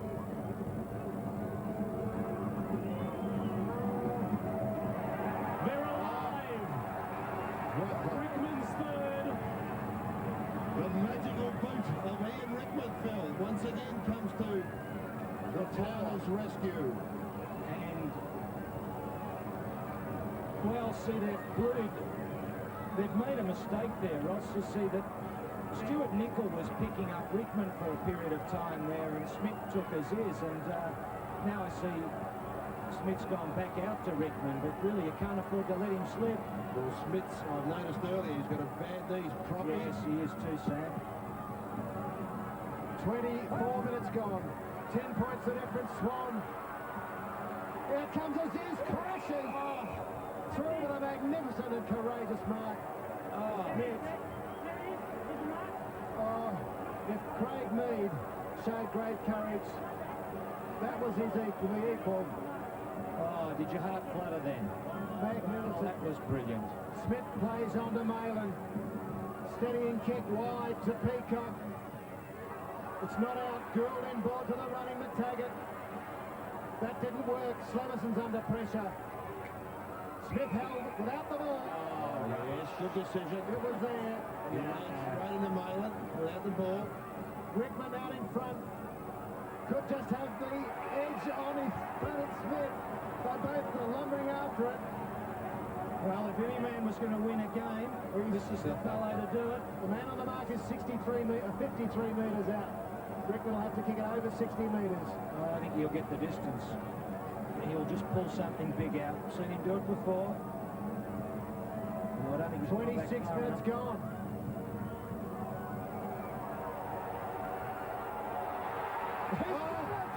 Rickman fifth. Fourth it is. That's 4 points the margin. Well, I'm speechless, Ross. This has been a sensational game. And I think they'll win it too now. Really alive. Well, how funny. The Rickman should be the man that gives them a chance to win their grand final after 2 consecutive losses. His second crack at VFL football cut short by injury. He's come back and kicked a monster. And they've won the ball out of the centre on 4 occasions by comparison to Williamstown's one in this quarter. They're running better too, Sam. They look really alive. Brown wins it. Mendy sandwiched. Knock from Peacock. Good play to Anderson. Here's Maloney. Oh, Lloyd doing well, but Robinson better. What a mark. Well, the other spearhead now has the chance to win the game, you'd think. Yes. Kicking into the breeze. This just superb use of the body and judgment. And skill, not to mention the one-handed mark. 26 minutes have ticked by. Keith Robinson looking for his 5th. It'll go further away. It's out on the full. So they'll have possession, Williamstown. Now it's where they need the legs and runners. They've just got to spread the ball quickly.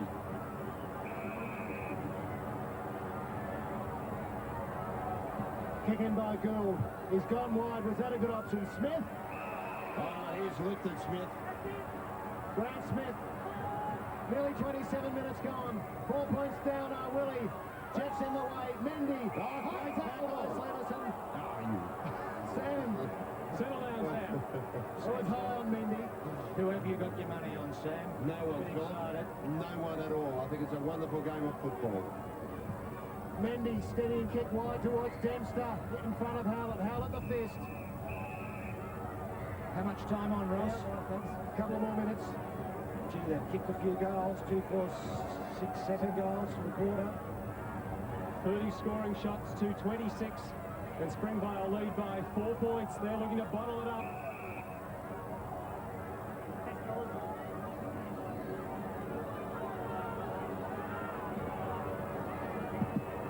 Brown, the war horse, only as far as Atkins. Oh, good bump coming in there from Dudley. Malin looking to waste time. Holding the ball is a good decision. The tackle was initiated before it was out of bounds. Gould's kick, Minot. Has he got some support?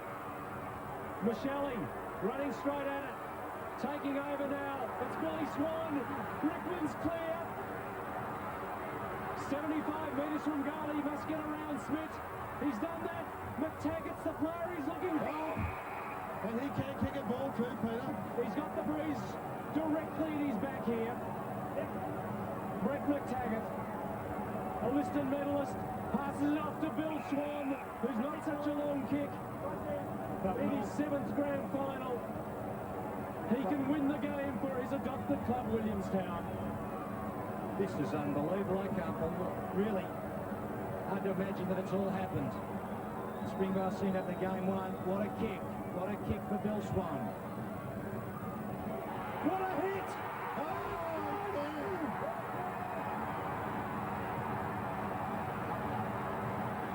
Well, who could have predicted this?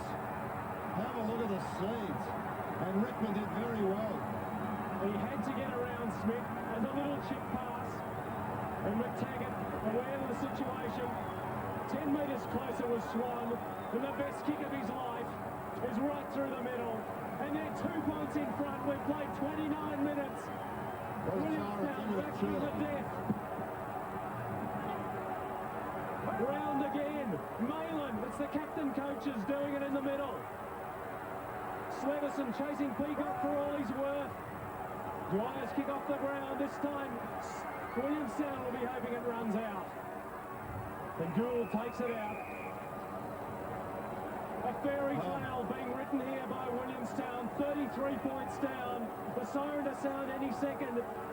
And they're 2 points up. Hit the boundary will be the call. Philly fans, and that's almost deliberate. That's the same thing. Well, he never took possession, though.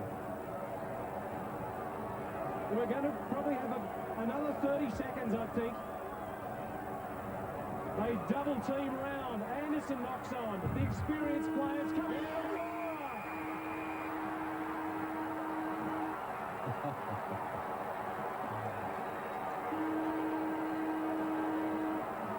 What scenes has Williamstown in one of the greatest grand finals played in the oldest football competition in Australia? Well, there you have it. Isn't it great to have a look back, Phil? What a remarkable game. What a remarkable call. Sam Kekovich saying I'm speechless. I think you said it's unbelievable. You and Ross were arguing the call on umpiring decisions back in 1990.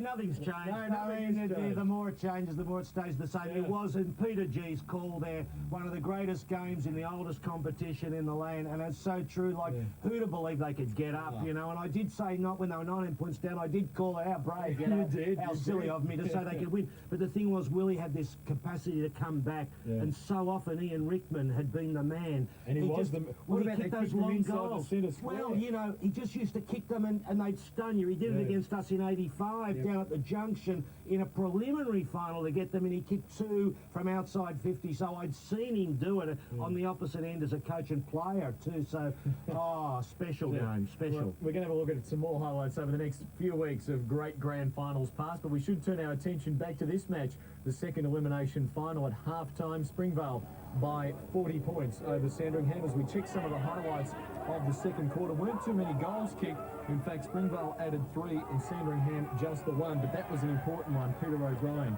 snapping his second goal, and really they're just on top, aren't they? Well, yes, Clinton.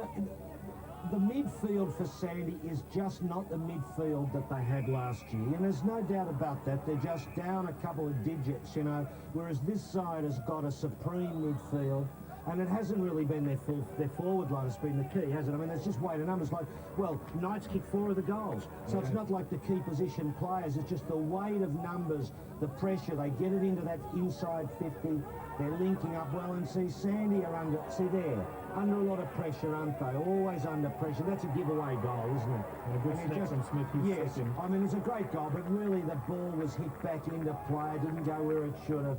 And so, and look, even Haynes, see there, he's just kicked straight in the man. He was a burner last year for them. I think Radford there getting his forward on the ball and slipping that one through. As we check the stats. Well, look at that, a lot more kicks, a lot more handballs, and a lot more hit-outs. That makes life very difficult. It certainly does. 138 possessions to 100 in all. Ross Booth, we know you enjoyed the 1990 Grand Final.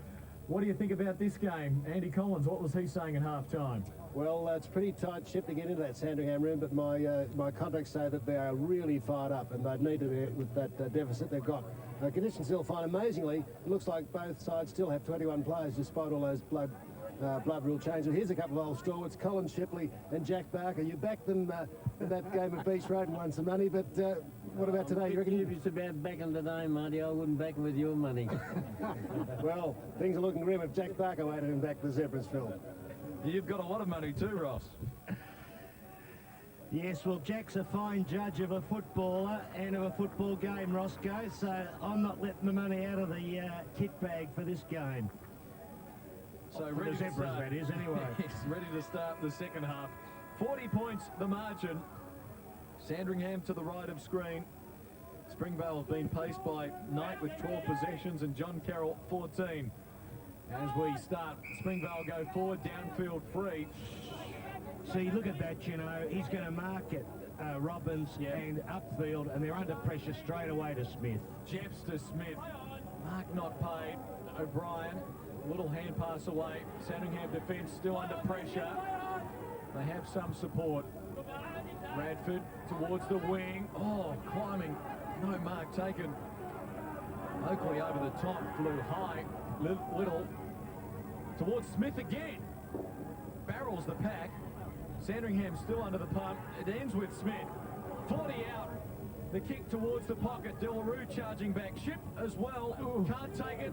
Delarue. Little kick across the face. Still Andrew Ship the chance. Jeff's there as well. By the boundary throw in. Sandringham's season on the line.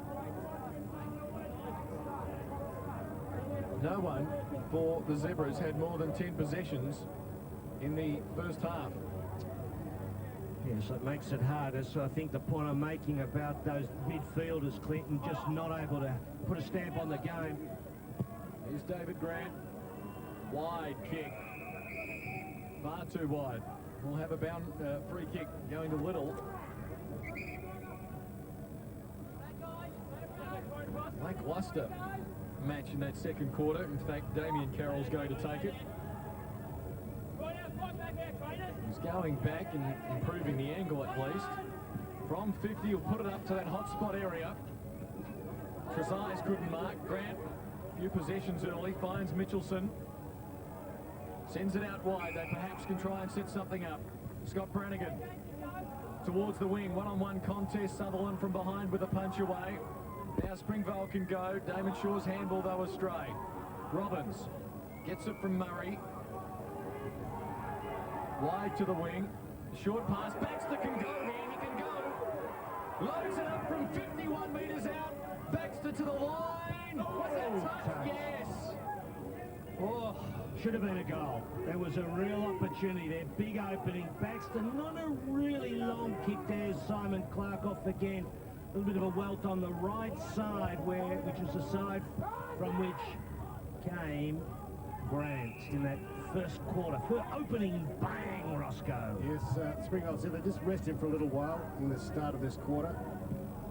Damien Carroll. Does he know how many fingers and toes he's got? That's what counts, Ross. I don't know. At any time, Phil. Forward. Oh, Shaw ran into Murray, or Murray into Shaw, I should say. Kind of forward to Damien Carroll.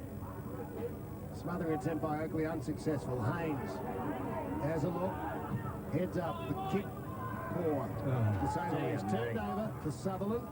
He chips it. Oh, Little ran it a bit slowly. Dragier there first. Still pushes on.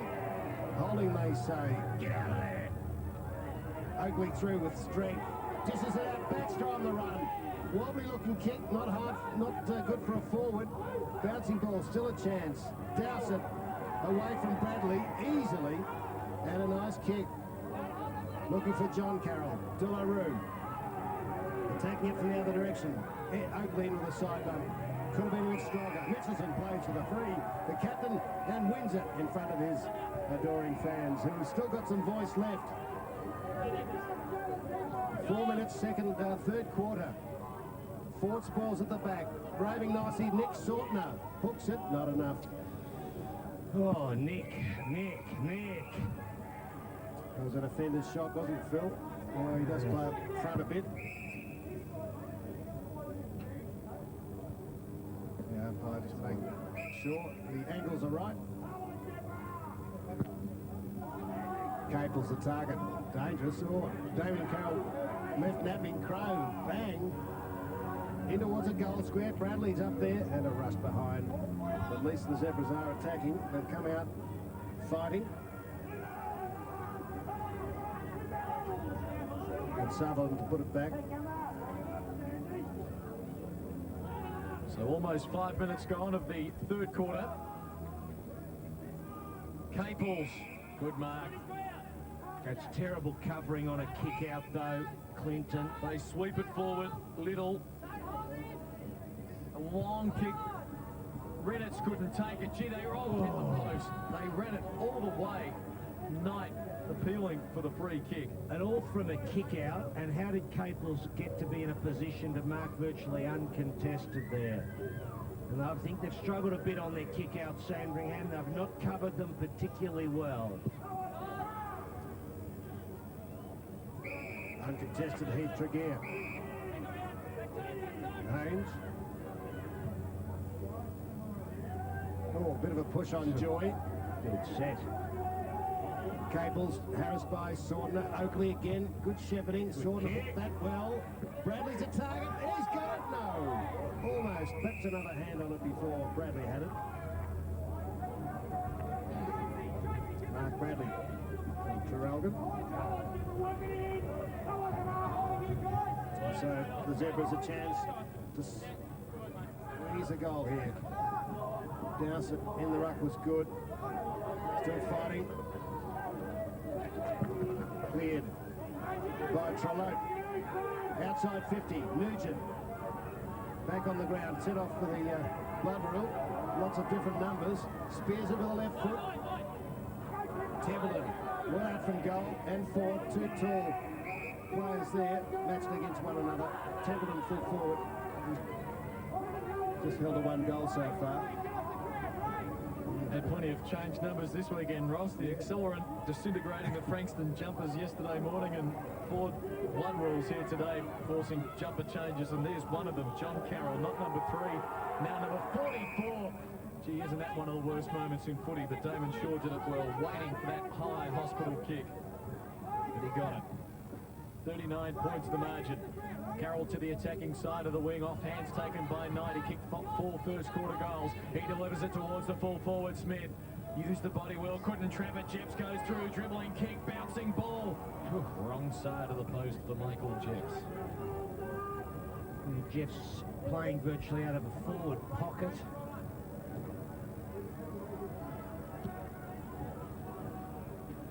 Tim Reynolds.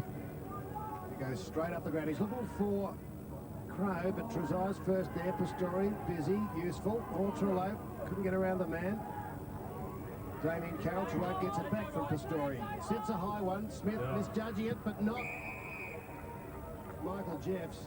Well, Reynolds was cast then, wasn't he? He had Smith to worry about, and no one there doing anything, and they got the ball very easily after the Reynolds kick in.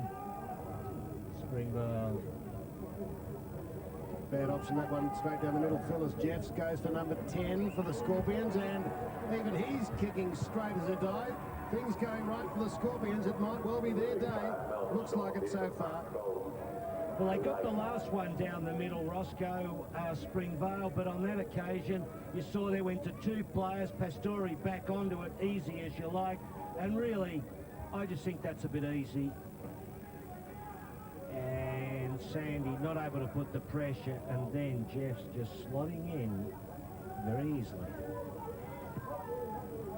So 46 points, the biggest margin of the game. Where will the spark for Sandringham come from? Delarue out of the middle towards half forward. Jeffs almost. Reynolds couldn't take it. Gee, Smith did well to fight hard and force the contest. McGeorge sends it out wide. The trainer almost gets hit. Not quite. Boundary throw in. God, you know, we laugh about trainers, water boys, water girls, but God, a lot of the time, they are in the field when the ball is in play and they get between the player and the football. It's not right. Little knocks it down inside 50 for the Scorpions, but Nugent is there for clear for the Zebras. Well-weighted kick. Teammate McKellar can go direct to full forward, but Templeton caught behind. In fact, it wasn't Templeton, it was Bradley being caught behind Dowsett on that occasion. Damien Carroll over the top. Andrew Shipp too far out to score. Long towards Smith at the back. Oh, and he's gone too easy. He'll play on, he'll kick his third. They are on a roll, the Scorpions. Phil, wasn't that a good kick by Shep? A lot of penetration. Absolutely, Ross. And Reynolds looked like he had Smith just out of position, and then somehow, just see how it happened, but you're dead right. It's a long, long kick. And see, actually Smith pushes Reynolds back out of the play and holds the ball, takes the mark. That's good play. But look, let's face it, if Smith's playing on Reynolds, it's not your best matchup, is it? It just can't be your best matchup. Good player in all that Reynolds is. Radford gets the Zebras up towards Murray. Templeton leads short, no one in the square, but Murray not confident to get the distance, or maybe he's waiting for a second option. There it is. It's cut off, though, by Matthew Joy. He's caught by Baxter holding the ball, surely. He had a prime opportunity. But the umpire let it go. Haynes, a hand pass. Oh, Bradley's taken out of it, is it? In any case, 3-1. Joy, no joy for him. Crow. Springvale for it. Dear, oh dear. 3 of yous on one, so he gives the 3 on that basis. No, I think he had 2 around the neck. I think it was more than 3 on 1. And a bad tackle. It's a Damien Carroll. Oh, dear. Oh, the kick out wide for Jeffs. Can't take it on the bounce. You've been sitting next to that man too much. That man you've been relegated to, Phil. There's the view from the top of the scaffold. Little knocks it back towards the line. Murray slips, gets the hand pass away, but Springvale ferocious. Baxter out of play. Hasn't been Darren Baxter's day today either. I think it was 3 of yous under 1. We had a replay. And it's reservoir, not reservoir. That's right. Don't you forget Mary. She wasn't happy about that either, Roscoe, they tell me. On the throw in, Crow to Scott Brannigan. Kick towards half forward, 3-on-2 for Springvale. They might not get a free, but they get possession. Sutherland, John Carroll, Capel's back. Hurry kick to the wing, Little in front. He's played well. He's played very well, as you see the change being made in the upper right of the screen. Down the ground free, going against Baxter. Baxter very frustrated today, now having a go at Delarue and coming in on the scene as well, McGeorge to give a push and a shove. Jeffs takes the kick. Sandringham very ordinary today, that's all you can say. O'Brien with the kick on 50. McGeorge is down on his knees. Towards Smith, the kick. He gives away a free. Good work there by Reynolds, just getting in, impeding his run in there, but doing it quite legally, just filling that little bit of space. But still a big ask for Reynolds to take Smith, I reckon. Robbins drives it to the outer side. Mitchelson punches it towards the boundary line. Damien Carroll will get there first over for a throw-in. Paul Fieldhouse, statistician Phil suggests Nick Murray back on Smith. Well, it's not that Smith's the big issue, but it just seems not a quite match. What I'm getting at is they're stretched, aren't they? Yeah. That's the issue, really. I'm not having a go at Andy Collins' selection. It's just that they are stretched. Damien Carroll dribbles it forward. Held too long was Andrew Ship, is it? No, it's Taylor Irish. No, it's not having a go. O'Brien, maybe. Well, I don't know who's got the kick. O'Brien and don't even bother trying to work it out, Roscoe. We'll ask Kevin Mitchell next week. I don't think the crowd here knows either. Well, it's Irish finally. Taylor Irish with the free kick. Very much so. In the pocket. Smith flying and spoiling. It was good. Not that he's been behind, but there's a spoil. McGeorge pounces on it. Sortner took it a bit easy. Maybe in trouble now. Caples, no infringement. O'Brien couldn't quite grab it. Little deft pass by Caples to Knight. Now back inside 50 it goes, but very wide. Hardworth at Little there standing underneath that ball. Well, Phil, it was about this time yesterday where Frankston were 10 goals down. They came back to make a game of it. Can Sandringham? Well, I think the difference is that Frankston have enough players to actually make moves with I don't think Sandy have enough players to really make the moves. I think that's a major difference. As I say, you haven't got the cattle, you can't organise. I don't know what if you haven't got the cattle actually means, but it means something. Rennett's. You can't run a farm, maybe, Ross. Out towards Grant. Well tackled, brought down in a beauty. And the ball just stays in play. Everyone stopped. Baxter kept it in with a little hand pass. Can Sandringham try and set something up? Nugent does well. Haynes squares it up for Scott Brannigan in the middle. Here they go. Scott Brannigan to centre half forward. Templeton. He kicked one in the first term. We know he can kick this distance, and boy, does his team need it now. Good lead, good delivery. Best bit of play from the Zebras this quarter, which is 15 minutes old.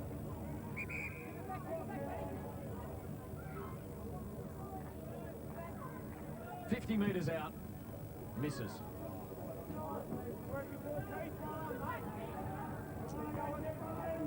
Didn't leave the bit well at all, Phil. You know, on a slight angle, Roscoe, and hence she went out to the right. Dowsett again, winning a lot of possession. Capers sees a hand pass from Joy, but turned over. Robbins hasn't done a lot, but Murray kicks in the right spot, but good mark, Trinity Trezise. They call me Trinity. And Shaw spears out to Little. Good smother. Caples, shrugs aside. Tregear, that was good play. Gets it to half forward. Bit of a push in the back. Let go. O'Brien got away with it. McGeorge, well, he's really going hard at it. Trying to lift the Zebras. Kicks a bit high. Big Sortner. There's the beauty. They've picked up the game in the last couple of minutes. Sortner has a loose man. Good pass straight to Nick Murray. Now, what will he be like from 50, Phil? Well, he's a pretty even kicker the football. This is just within his range.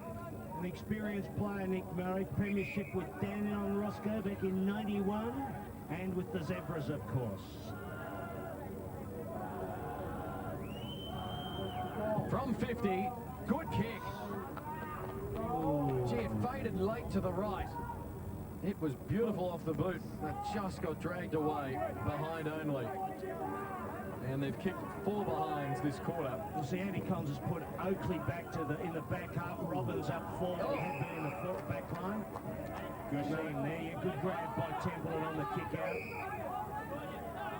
Definitely within distance.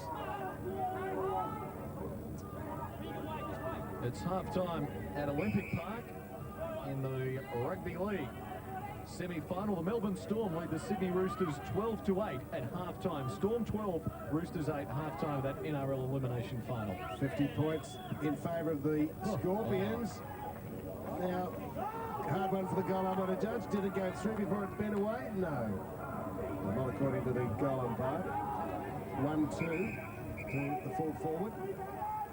Seems like that fraction of a breeze, Ross, just takes it late, doesn't it? Sutherland to the middle. Well rode Damien Carroll up towards centre half forward. Springvale will probably sweep it down and get a goal here. Working hard, McGeorge. You said that, Ross, quite rightly. Phil's going to recite some poetry shortly. Radford, the kick out wide. That's okay. Scott Brannigan, the handball over the top, misses the target.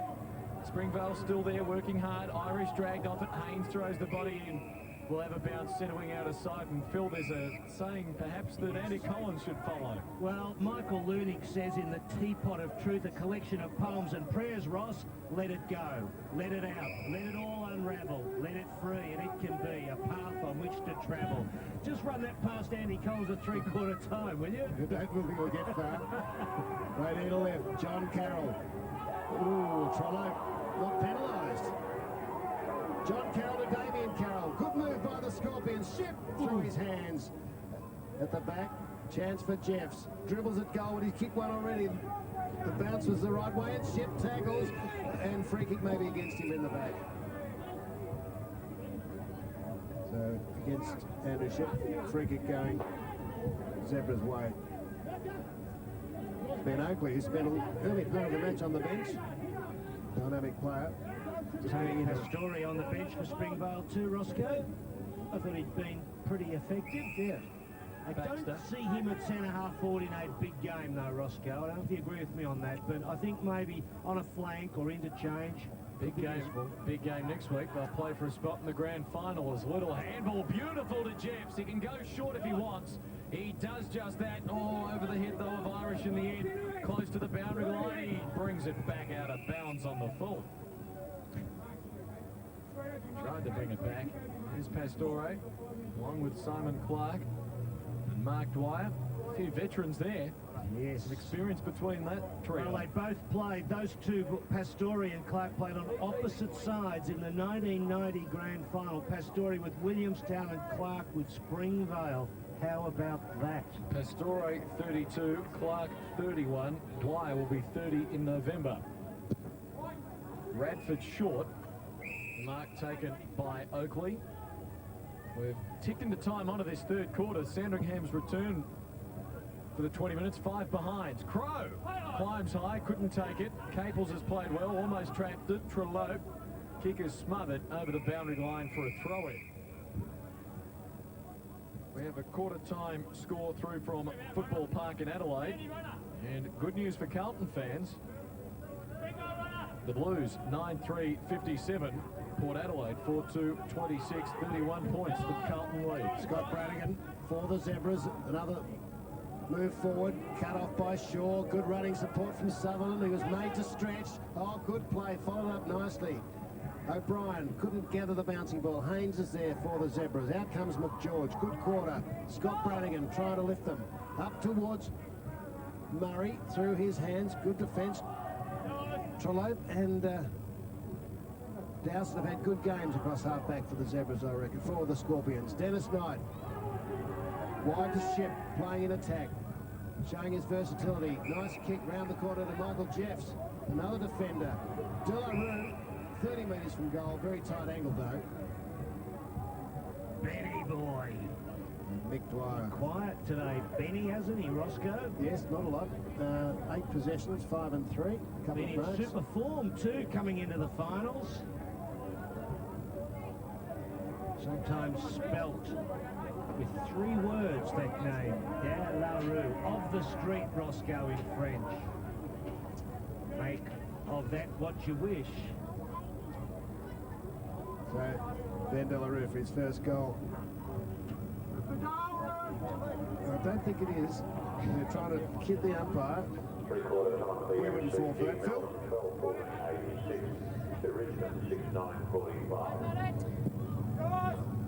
So ball back into play. Mitchelson, the thump on. Springvale, though, as they have been during the day, there first. Trellope, though, can't trap it. That should be holding a free kick to Sortner. He does well anyway. Good sidestep. Kick to full forward. Can Templeton mark? Grant down there as well, up forward now for the Zebras. Boundary line looming over for a throw-in. 3-quarter time score at the MCG, and Melbourne look like they have condemned Richmond to playing in no finals. Melbourne 12-14, 86. Lead Richmond by 41 points, 6-9-45. The D's by 41 at 3-quarter time. They could finish as high as 4th now. Nugent off to Haynes, centering ball. Crow, can he trap it? He can't. It's a long way to bend down for the big man. Punches it into space. Charging his way through. That was very good play from Tregear. Haynes, the hand pass, and they finally got a goal. Hurrying the kick goal. Mitchelson. Hallelujah, cried the Zebra fans. 23-minute mark of the 3rd term. They've finally kicked one for this quarter after a string of behinds, and they're back within 44 points. Well, they just about needed a compass and a picnic lunch there, Roscoe, and a bottle of Chardonnay, I think, to kick that goal, as they went a long, long way away from where the goals were. Poor old Justin Crow, the big bloke, he's not a great bend-down, pick-it-up sort of player, and he got stretched. The Haynes just slipped out, and off one step, Mitchelson. And didn't we used to see the Zebras do that a lot in the past, Roscoe? Those quick goals, precision kicking. Not today, though. Only 4 for them so far. A very mean return from the Springvale defence. Off the ground, missed by Knight. George laying the tackle. Jeffs, been lively. Clutched at it, squirted out. Reynolds to save the day. In the back from Damien Carroll. No, Dwyer threw it out, I thought. To Damien Carroll. Damon Shaw. Smith in front. Rance felt he was infringed against. Certainly there wasn't what we saw, perhaps something. No, I think something Smith earlier. used the body well. I know. I think he's suggesting that Smith threw the arm back and interfered with him. We'll have another look at it and see if he was correct. Timmy Reynolds is a very polite and decent man. Timmy doesn't tell fibs, Roscoe, so we'll have to check it out. Good New American boy, Phil. Where'd you go to school? Smith, number 4. Yes. Yes, a good goal. Well, the Reynolds family, the Reynolds actually emigrated out around Dalesford way, Roscoe, too. I don't know if we'll see that again. Timmy Reynolds been a fine player in the VFL also went to Carlton in 1990, drafted with Adrian Bassett. What he was saying there was that Smith's arm in that first incident, yes, went across his face. Yes. And you can see the point. Yes, Timmy, we know exactly what you mean. It's the left hand. It's a tough life dealing with umpires. Yes, the arm, he had the wrong arm, but the right idea. Mitchelson. Reminded me of a trip I made to the tribunal where they said the same thing to me. Yeah, you got it right, Philip. You didn't hit him with the right, but it was the left. Baxter wrestling there with Delarue to try and make the Commonwealth Games team. A Springvale player down on the wing on the outer side. You can see him there on the right of screen. His eyes was tied up. We'll have a bounce. What was that? I didn't spot that, Clinton. No, that did I, Phil. Plenty of trainers around there. In fact, I'm not even sure which is the man who went down. You can hear the umpire say, do you want the stretcher? I don't know whether we'll have it on tape. It seemed to come off the ball. They've called for the stretcher now. So we could have a long quarter. Let's try and have a look at the incident now. 26.5-minute mark of the third term. Oh, sure. Oh, yeah, well. Now, I mean, if he's been hit in the head, which he clearly was, isn't that a free? Well, what happened, though, with the umpire didn't spot it, because I would say it was the hip, just probably the hard part of the hip, Roscoe, the bone there, just clipped him as he went through, and that's what did the damage, I think. Not. Well, this is the issue in football at the moment when a player is down. Let's have another look at the different Well, no, I agree with you, Ross. I think we have to be careful about these. Oh, no, that's a free. It wasn't the hip, let's just say that much. And you can, well, anyway, but work it out for yourself. But Alan Pridmore's done a big job there. Whoever's picked up that bit of vision, the bloke at the tribunal will be saying, very interesting. Phil, don't influence the tribunal decision as Damon Shaw becomes the second Well, Springvale I'm usually player a great defender of the player, but these things happen. 12-9 plays 4-7, 50 points. The margin earlier today in the AFL, Sydney beat Collingwood 119 to 107. We have a three-quarter time score there from the Northern Oval, and North Ballarat kicking 4 goals 2 in the third term to Preston's 2 goal 2, and that looks like it could be an unassailable lead, Phil. Yes, and last week against Sandringham, a Sandringham supporter was heard to say after they lost North Ballarat in a close one, well, you can all go back and feed go back and milk the cows now. Well, next week, it looks as though Frankston will play North Ballarat in a cutthroat game. Springvale and Werribee will play with a winner to go to the grand final, unless Springvale can come back, of course, and they've got the ball forward. But Springvale seem to have a loose man in defence now, and Sutherland finds Joy. Oh, risky! Oh, gets away with it and has it coming forward. He hasn't done too much in terms of statistically, just 3 or 4 possessions, but he's been solid down there on Templeton, allowing the gun full forward to kick just 1 today. Over the top, Oakley claimed it. The umpire said, it's not going your way today. We'll have a boundary throw-in. Oh, that will be, I tell you what, Springvale, the Werribee. Yeah, really interesting game. You've got a power-packed midfield, Springvale. Can they take it up to Werribee? Time will tell. Got this game to get through first. Capers stretches. In short, 2 options. Sutherland and Joy. Joy goes down the middle. Little pushed out, looking for a free. Wasn't there. Ship drags it out of the pack. Gets rid of the hand pass, written into the ground, no free. Damien Carroll, quick. Now he had it, then he didn't. Comes back to him. Hand pass, Tregear picks up. Radford got some pace. Didn't use it very well at all, unfortunately. A 29.5-minute third quarter, and the margin at the end of that is 50 points. It's a big job for the Zebras. Phil, they're not playing well enough, are they? No, lacklustre performance, Roscoe. When you only kick 4 goals in 3 quarters, you've obviously got problems. And there's Darren Mitchelson there, who was involved in that incident, I think, just prior to 3-quarter time. But they're just not playing well, Sandringham. They haven't got enough midfield strength, really, to combat this Springvale side. And the goals, therefore, are not being offered or provided. Not enough opportunities for that forward line for Templeton and co. But this side, Springvale, well, as you know, they are a very, very good side, and we'll see how they've been going over the journey. They started in fine form, and they've just been too good. You see it there, those 6 goals that first quarter, and Sandy were in all sorts of trouble then. They looked like they might give a yelp, but the pressure's just been too much for them, and Springvale just cruising. Smith being good. Knight 4 goals in 1 quarter, so there you have it. Tough going for last year's Premier, Clinton. Yes, 50 points, the margin at the final change. Springvale 12-9-81, Sandringham 4-7-31. We'll go down to the huddle shortly. Let's take a break with Springvale leading by 50 points at the final change.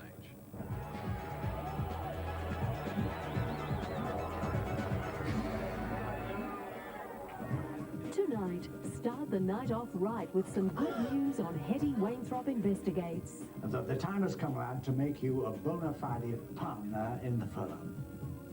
Oh, huge am. It's 6 o'clock. The news from the BBC with Gemma White. A brand new drama in the red. So the question is, who wants to go around murdering bank managers? Question is, Sergeant, who doesn't? Then Voices, performance poetry in Australia. Think of me as your cat. Then Compass on Campus. My father still refers to me as my son, who's the part-time general practitioner, not the full-time Christian minister. Tonight on ABC.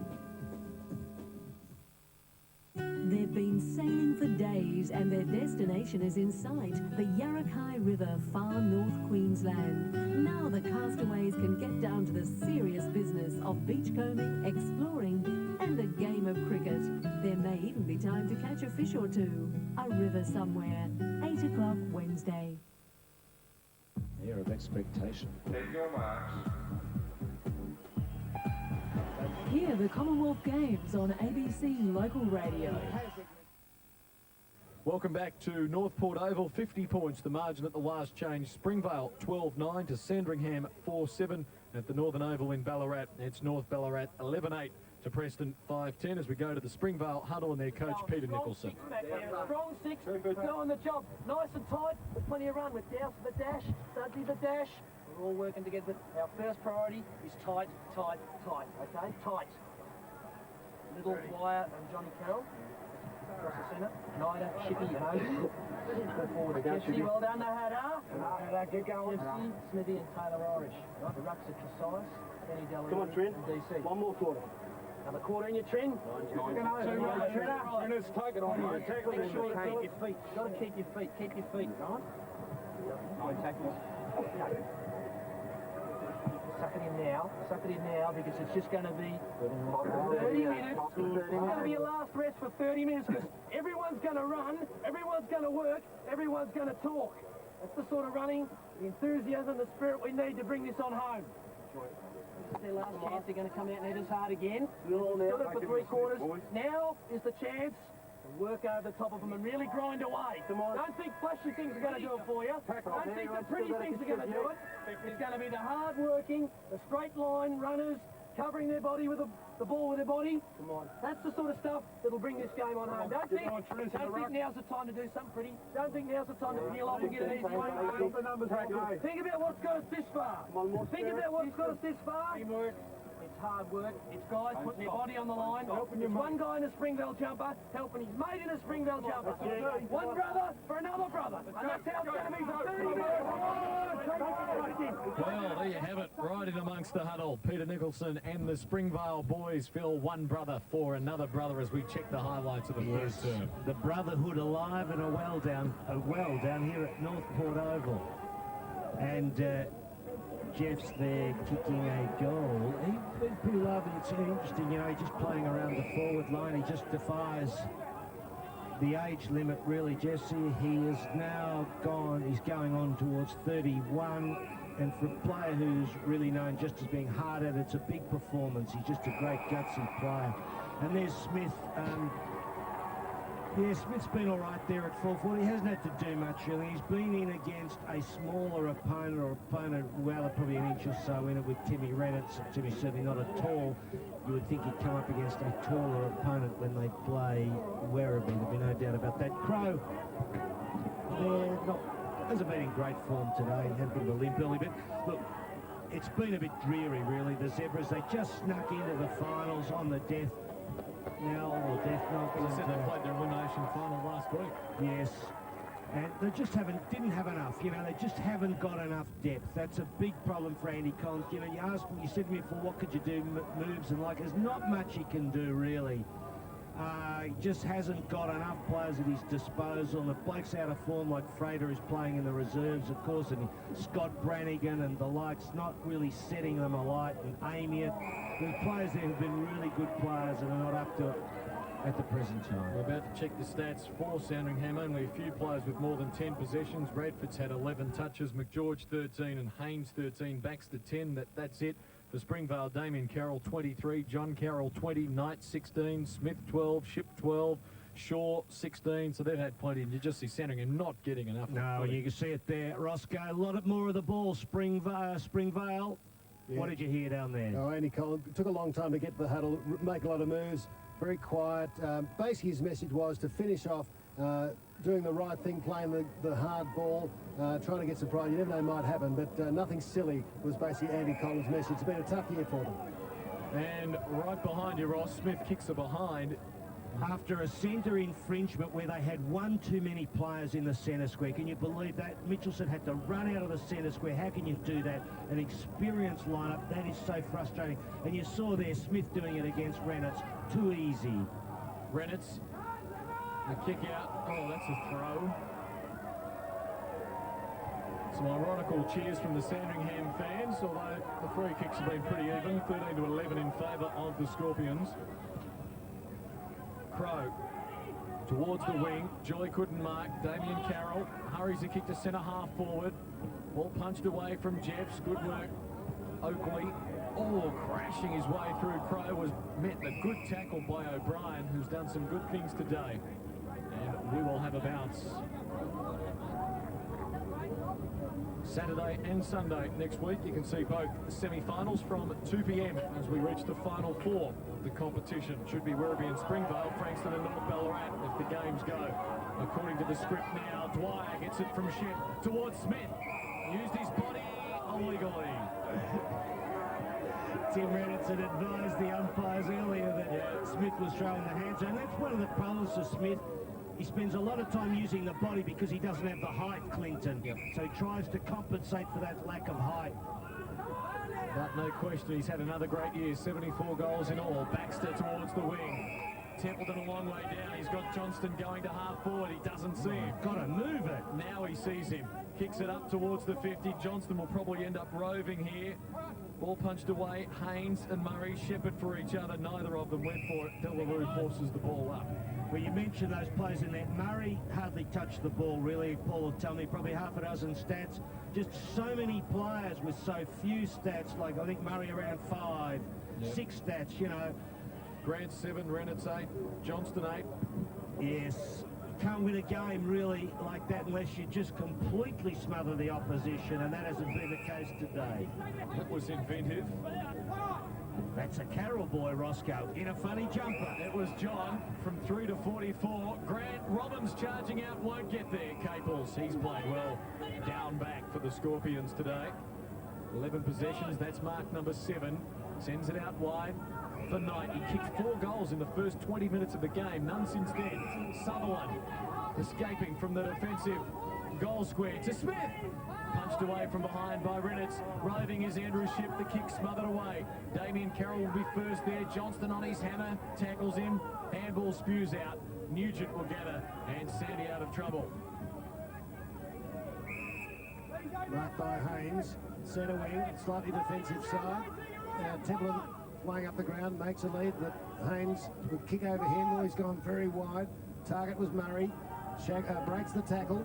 Not the second one. Good persistence by Dowsett.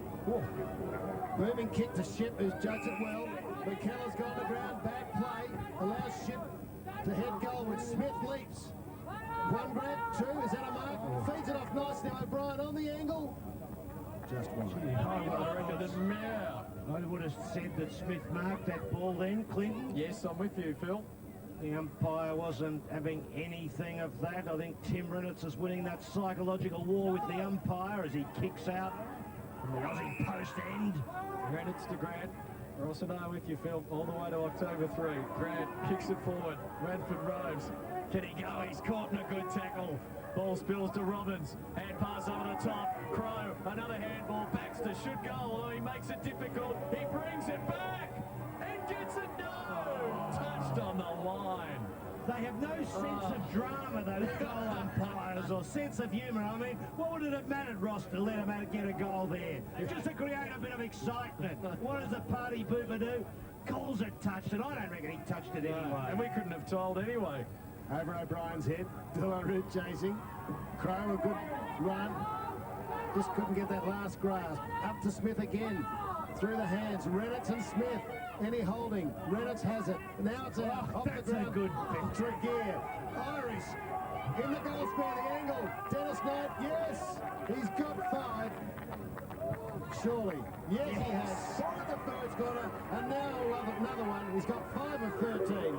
A great effort from Dennis Knight. And I must say, that little contest down there in a game that's bordering on being a bit dull because it's one-sided, but Reynolds v Smith, it's got plenty of drama about it, hasn't it? In the backup, we'll see him here. Look at it. Smith working body and then doesn't have to go for it. And have a look at this. Look at him pushing and shoving. And Reynolds... Oh, it's scrapping and mauling. Out she goes. Scratching and we get a view from our camera behind the goals. Look at that. Gee, you don't see that in other games that I watch, Clinton. Are you cool? Beautiful, Mitch, right over the action there. And now Sandringham sweep it forward. Scott Brannigan, the hand pass, though, knocked away. Being caught high was John Carroll. No, we'll have a bounce, 45 out. So it is Sandringham 4-8-32. Dennis Knight 5-2-32. And the rest of Springvale 8-9-57. So Knight running on a par with the Zebras so far today. 57 points, the margin. Bad way to finish the season for the Zebras. They'll bow out here in the elimination final. Trelope sends it out wide for Caples. He's been in good touch today. The kick towards Knight. Grant from behind. Grant does well. Couldn't take the mark in the end, but a good second effort. We know he won't give in, and he spears the pass towards the 50, and that's a perfect pass as well. And it was right on the chest of Nick Sortner. That was silky skills. Now Murray back in the goal square. Sortner just pops it up. Murray in front. Got it. No. Knocked away at the last moment. Dowsett. High ball to centre half back. De La Rue has to wait. Can't take the mark. Springvale have the numbers. John Carroll tucks it under the arm, sends it out wide. Sutherland should be able to pick it up. He does. Has a bit of room. Kicks it towards the half-forward line. Jeffs well punched away. And over the boundary line by Ben Oakley. 7 minutes gone, last quarter.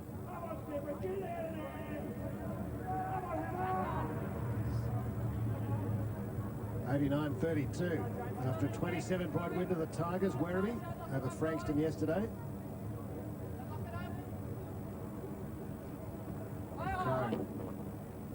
Ship, Weezy being held. Then a high tackle. Finally gets a free. Advantage. As Damien Carroll puts it up towards Smith. First hands were those of Grant. Knight has a snap and Tregear stands in the way. Dangerous looking hand pass, putting Scott Bunny under pressure. Irish inboard to Dwyer. Oh, he turned it over. Radford telegraphed it. Read the telegraph, I should say. De La Rue. He's going to be pinged, is he? No.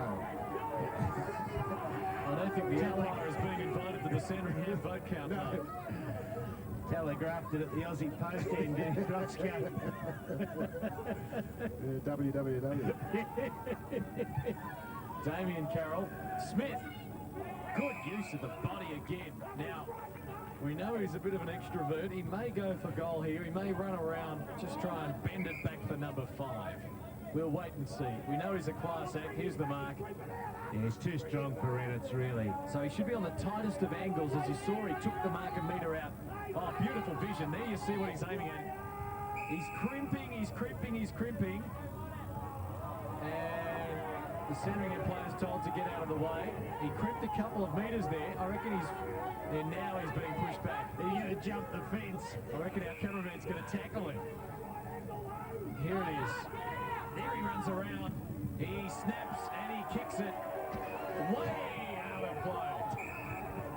I thought you were going to... I thought your vision had gone for a minute. Oh, I was going to go and mark it. Well, you can see the funny side of it there. That's about the only joy for the Zebra supporters, isn't it, to see Smith miss a shot on goal? Yes, he tends to... People, they like to give him a bit of curry, don't they? Yeah, opposition supporters. Yeah, having left the Zebras 2 years ago, 2 seasons at Springvale now. Up goes Grant, just a fraction early. Hung a long time. Ship trying to get the kick in the pack. There's a high one on Trezise. John Carroll's getting better as the game wears on. He's hooked that far too much. Out on the floor. Phil, yes, there's Brad Gotts, former coach of Springvale, now with the Moran Dragons and the CAC Under-18 Cup. Watching some of his old players. The cherub. The cherub, the silent assassin, I think he is. Reynolds to Crow. Can't take the mark. Knight is there. Handle over the top for John Carroll. 50 out on the boundary line. Runs into his own teammate. He's 55 out on the boundary line.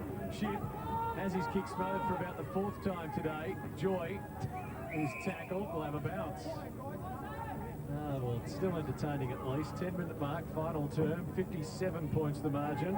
Malachi McCourt would have had a good line for that then. Don't share it with us. Blue sky, no. Something about a backside in the air, I think, Roscoe. Crow. Well, that was his intention. There's a VFL website, Phil. I know you're part of the global economy. I'll give it to you later. Yes, I do know how to use the internet. You communicate with people on the internet. It's uncensored, of course. Put any rubbish on the internet. McKellar pushes it forward. Mitchelson got the fumbles. Knight there trying to smother it. And Johnston's back on the ground. It is a worry. I went through looking through the internet the other day. All I could see was signposts and a shopping list, you know, like, God, I thought I was down the supermarket. I was looking for intellectual thought. Crow. Over the top, McKellar. Couldn't gather. Scott Brannigan.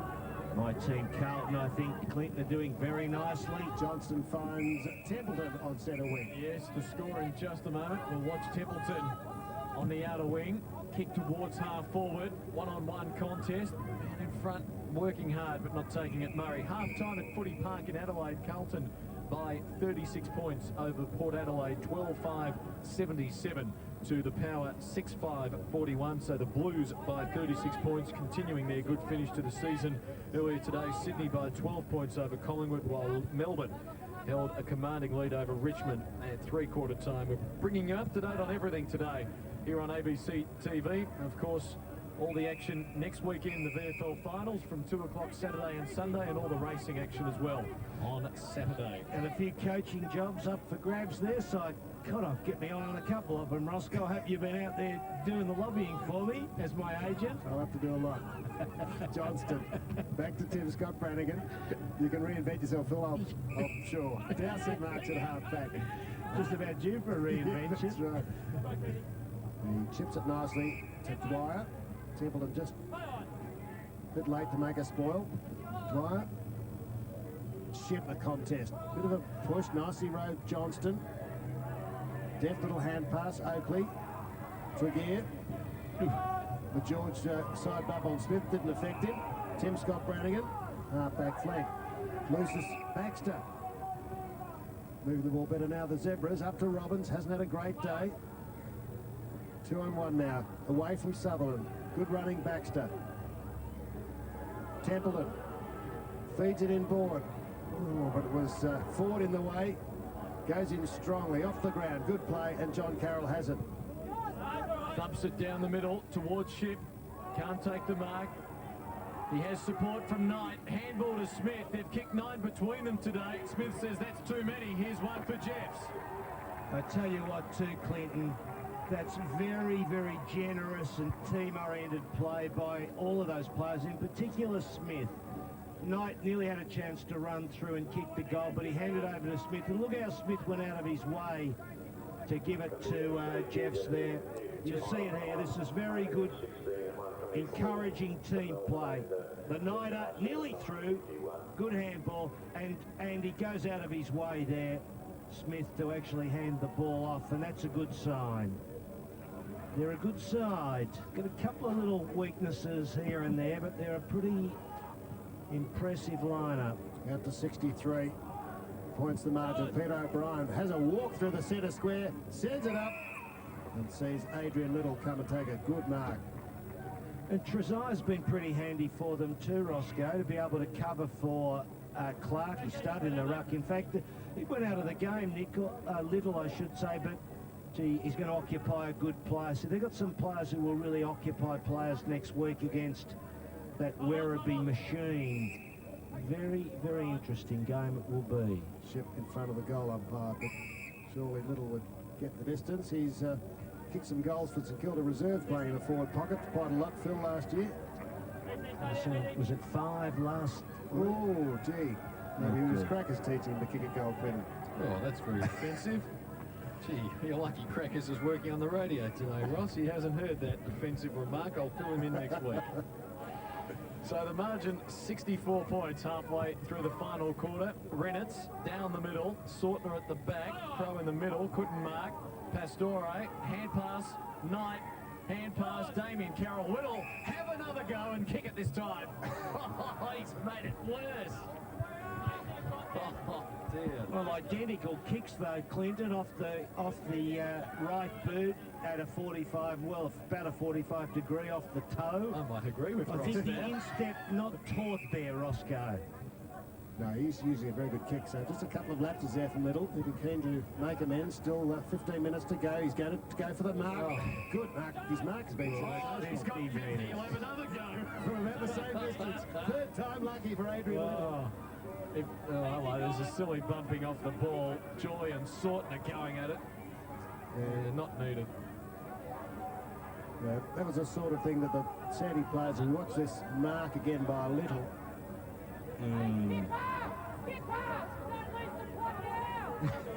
Skipper, don't lose the plot now. That's for Mitchelson. Before Andy Collins got to the huddle, Phil and Clinton, the Sandy players were saying, let's play the game out in the right way. Let's earn respect. Keep our respect. Nothing silly. All right, is he going to kick this? No. He'll have to kick this. 2 behinds in a row before this. Well, he's overcorrected. Oh, no, he's got that one, I think. Oh, he's missed. Oh, overcorrected. 5 behinds this quarter for Springvale to go with 2 goals. 2-5 to 1 behind. Margin 66 points. A landslide. Reynolds stabs at it. Good kick. Oakley. McKellar. Mitchelson. Good passage of play building for the Zebras. Ross will speak with all the stars straight after the match. We'll have about 10 minutes at the end as Mitchelson hurries a high ball. Springvale the numbers. Damien Carroll the mark.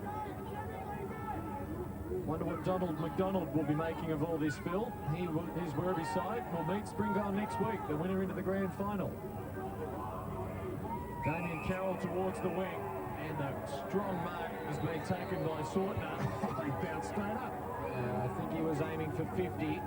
Pastore getting a talking to. He's reported.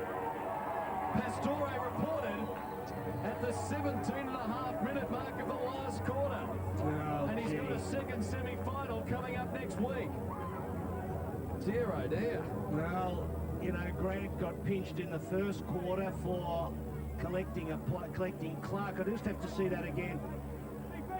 Well, the 50-metre penalty automatically applied. Here it is. The mark from Sortner didn't appear too much, did it?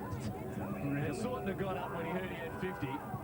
And now he drills the goal for Sandringham.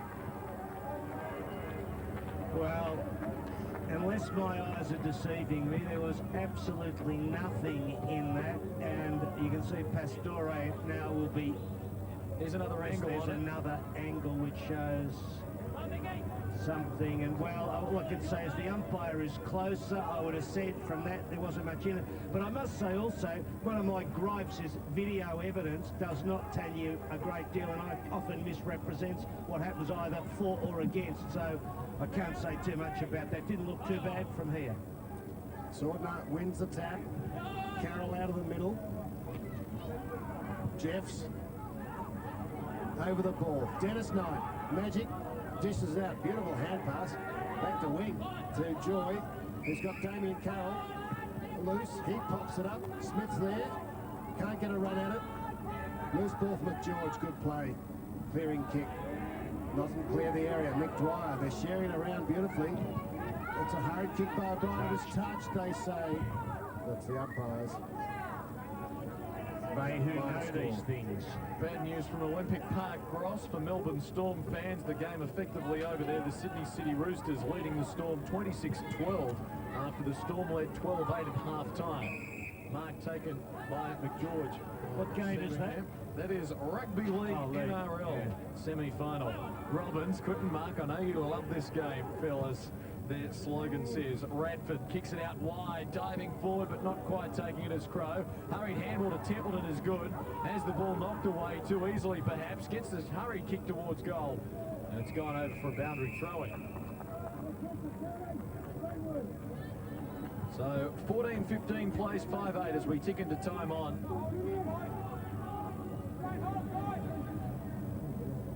99-38. Trezise knocks it down, Baxter, Delarue, see it over for the throw-in. We'll get a score shortly from North Ballarat and Preston. North Ballarat led by 34 points at the last change. They will play Frankston next week if they win. Roving is Haynes. Can he get boot to ball? He can't. Took too long and was brought down by Trellope. A good tackle. Radford working hard. Hurries a hand pass out or heavy bump off the ball. Handball centres to Sortner, just got rid of it as Dwyer came late. He's sitting over the top. Dwyer tackles him. Delarue comes away with it. He's caught home. Will get a free advantage paid anyway. Sutherland takes it. Taylor goes back. McGeorge there too. Chasing hard and chasing it right over the line at 21 minutes final term. 99-38 up there. And that's Shea, I understand, the Scorpions mascot. Which one? The one in front, Phil, with the rabbit shoulder. It's getting a bit cool out there. Like it's not sure. Benny Delarue off through the blood rule just to delay things. We might have another look at Shea. 99-38. Who would have believed that pre-match? Yes, well, it does set us up next week. Werribee and Springvale, the second semi-final. Frankston, and we assume North Ballarat if they hang on in the first semi-final. So Benny Delarue had a crook nose the other week too, was bleeding, wasn't he? As I recall, one of the game we did. So he's having a bit of a problem with the old nosebleeds. Spilling a fair bit of blood on the battlefields of Port Melbourne. There's been a bit of blood spilled here over the years. John Carroll, the man who replaced Delarue. Ball taken quickly by McGeorge. Kick inside 50. Murray couldn't take it. Sutherland has played well. And as soon as I say that, he loses it. But he has support from Trellope. And a chain of hand passes will be able to set something up again. Dowsett it. Beautiful delivery tonight on the wing. Dennis Knight had a good game with 5 goals. Joy through the middle he runs. Dwyer back to Joy, can load it up and kick it from here. Ooh. Backs himself, caught! Good handball according to the umpire. Yeah, got rid of it. Off the ground, O'Brien. Bouncing ball, can Smith get towards it? He decides to stay back in the square. Reynolds sees it over for a boundary throw-in. 23 minutes gone, as you see, final quarter. Tim Reynolds, I wonder if he'll be playing on next year, Phil? Oh, they tell me he's probably going to retire, Roscoe, but then again... Wait and see, it's been a great career. Smith out. John Carroll. And again, the Scorpions can't find the middle very often in this final term. Yes, it has been a great career, Cyrus, by Timmy Reynolds. Came to Coburg in about 86. Played in those grand final, 86 grand final. There he is kicking out the premierships, 88, 89. Crossed to Carlton. And then another couple of premierships in the VFA. We can tell you that the final 8 in the AFL is settled, with the Bombers making it and Richmond missing out. We'll have a bounce here, 138 full-time at the MCG. Melbourne 19-19, 133, embarrassing Richmond by 76 points. The Tigers 8-9, 57. So Melbourne, an excellent win there, and I reckon that'll push them into the top 4 to join North Melbourne, the Western Bulldogs, Sydney in the top 4 as that ball's over for a boundary throw-in. So the Bombers managed to make the finals just. We've got another blood rule. You see Delarue off, and it looks like Crow might join him on the sideline. So the Bombers will play North Melbourne next week in the first of the AFL finals, but Essendon, lucky to survive. Richmond miss out with a terrible last round. Might be another coaching job for you and I, Roscoe. Richmond, well, we're going to double team, aren't we? Wherever I go, you come with me, right? I need someone to keep the stats and keep the blokes under control and to talk to umpires when we're getting having a bad run. Sorting her off. I wouldn't ask you to make any moves, I know that much. Oh, that's very nice. There might be a palace coup after the end of the season, Phil. I'm sure you can organise that. Now Caples with Templeton. Well, they've been not getting on it too, those two. Mickey Dwyer charges through. They find the middle. Caples, will he put it out in front? Loose one. Nice. Well, that tops a nice day. 6 goals. Dennis Knight, 4 incredibly in the first quarter. Good team spirit out there, Phil, with the Springvale side. Bit of belief, perhaps, that things could go their way yet this month. Well, or look, next month. They have got, haven't they, Roscoe? We've seen them over the years. That midfield of theirs, when it's firing, I tell you what, it is a super lineup, and they really can put the pressure on you. Werribee, of course, with players like Frost, you know, such a great player in the midfield, and others. You know, this side could test them. Well, they've been uncontested today. 68 points, the margin. They led at 25 at quarter time, 40 at the half, and then 50 at the end of the third. And now they're running away with it. Had they kicked straight in this final quarter, they could have won by 100 or so. They might still yet press that figure. Nugent, the hand pass over the top. Stab pass comes out wide for McGeorge. He's beset upon by a couple. Hurried kick. Robbins used his body well to force a boundary throw-in. Centre wing out aside. We've had another couple of blood rulings in this final quarter, which should stretch us past the 30-minute mark again.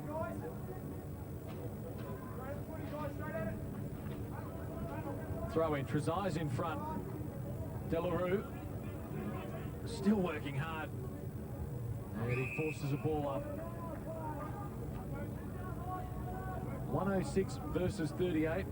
There's the final score. North Ballarat, what an historic occasion, winning there at the Northern Oval, 13-9-87 to 8-11-59. So Preston out, Sandringham out.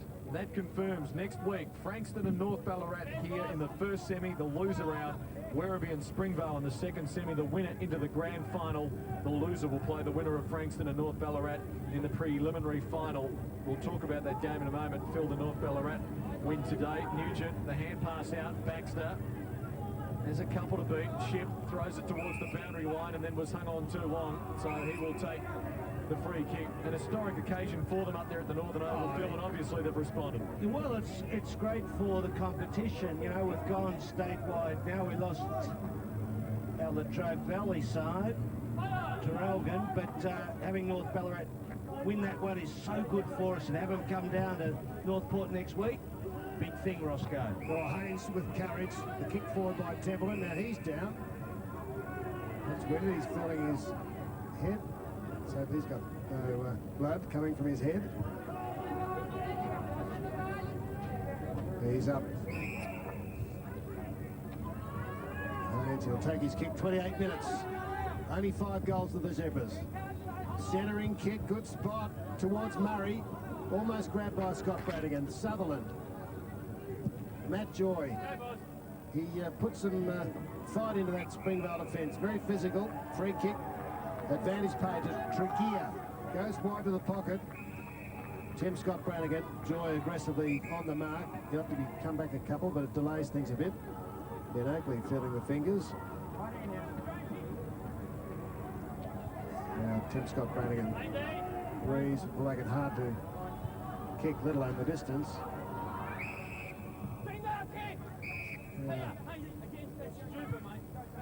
Well, against that man Haynes is holding off the ball or something to that effect. Damien Carroll. Stupid by the umpire. There you go. Gets it from Trello, sends it out wide for O'Brien in front. Good second effort, gets tackled, gets the hand pass to Jeffs, to Damien Carroll. He's been a workhorse through the midfield.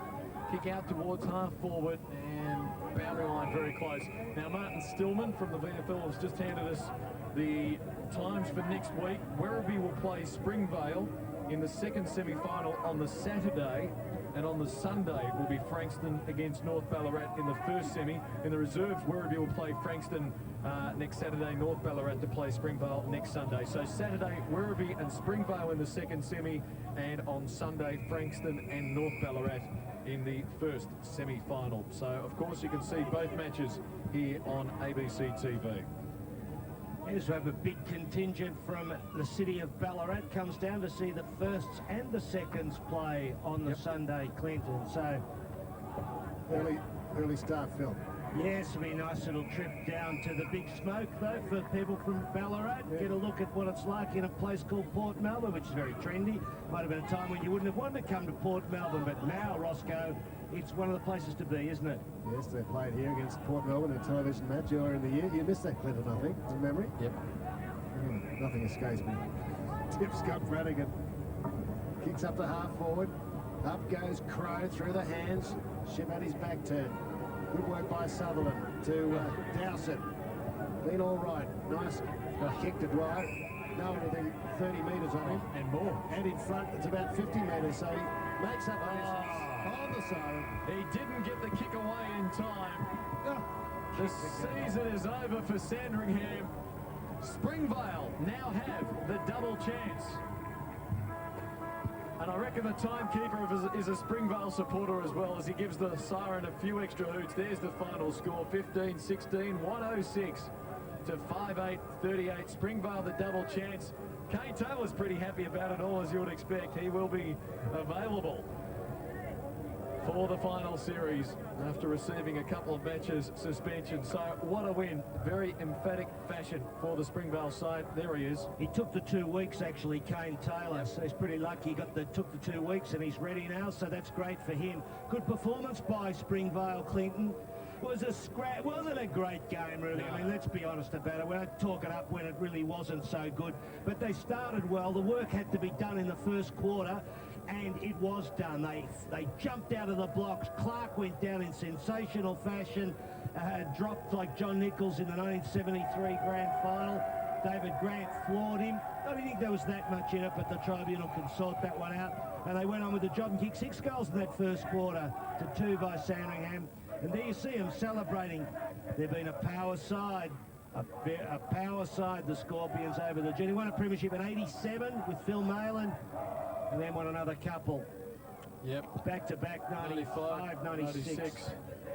So 106 versus 38, the final score. Ross Booth will be down to chat with our man of the match shortly, repeating next week. Werribee and Springvale, there it is, and Frankston and North Ballarat, both matches Saturday and Sunday from 2. The Springvale-Werribee game on Saturday, the Frankston-North Ballarat game on Sunday. That is the knockout game, and boy, will there be some pressure on David Rhys-Jones and the boys for that one up against Jared Fitzgerald.